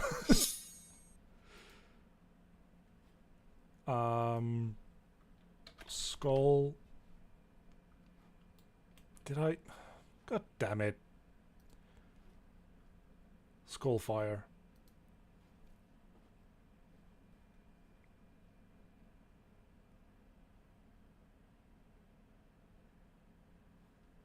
And it's also still on the wrong streaming level, so that doesn't help. Okay. Try again. At some point, we'll have fixed all of the issues. I probably should just move this save point closer to the door, because it spawns me in at the save point every single time, which is, honestly, a system that I'm quite happy with. It's also, parts of it are very badly made in some ways, but the fact that it, anytime it loads a level, checks, hey, is there a save point? If yes, I'll put you there. If no, I'll put you at a random door. It's really, really good. And if you just came out of a different door, it'll put you at the door that leads to the level that you just exited. I'm quite happy with like my level loading system, is what I'm getting at.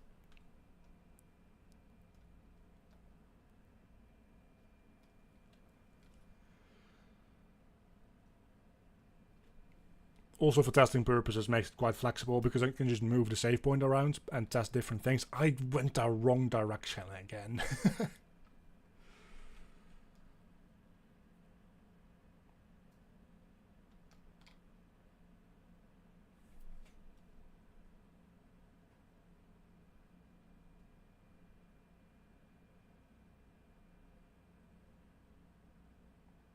I mean, that is quite cool.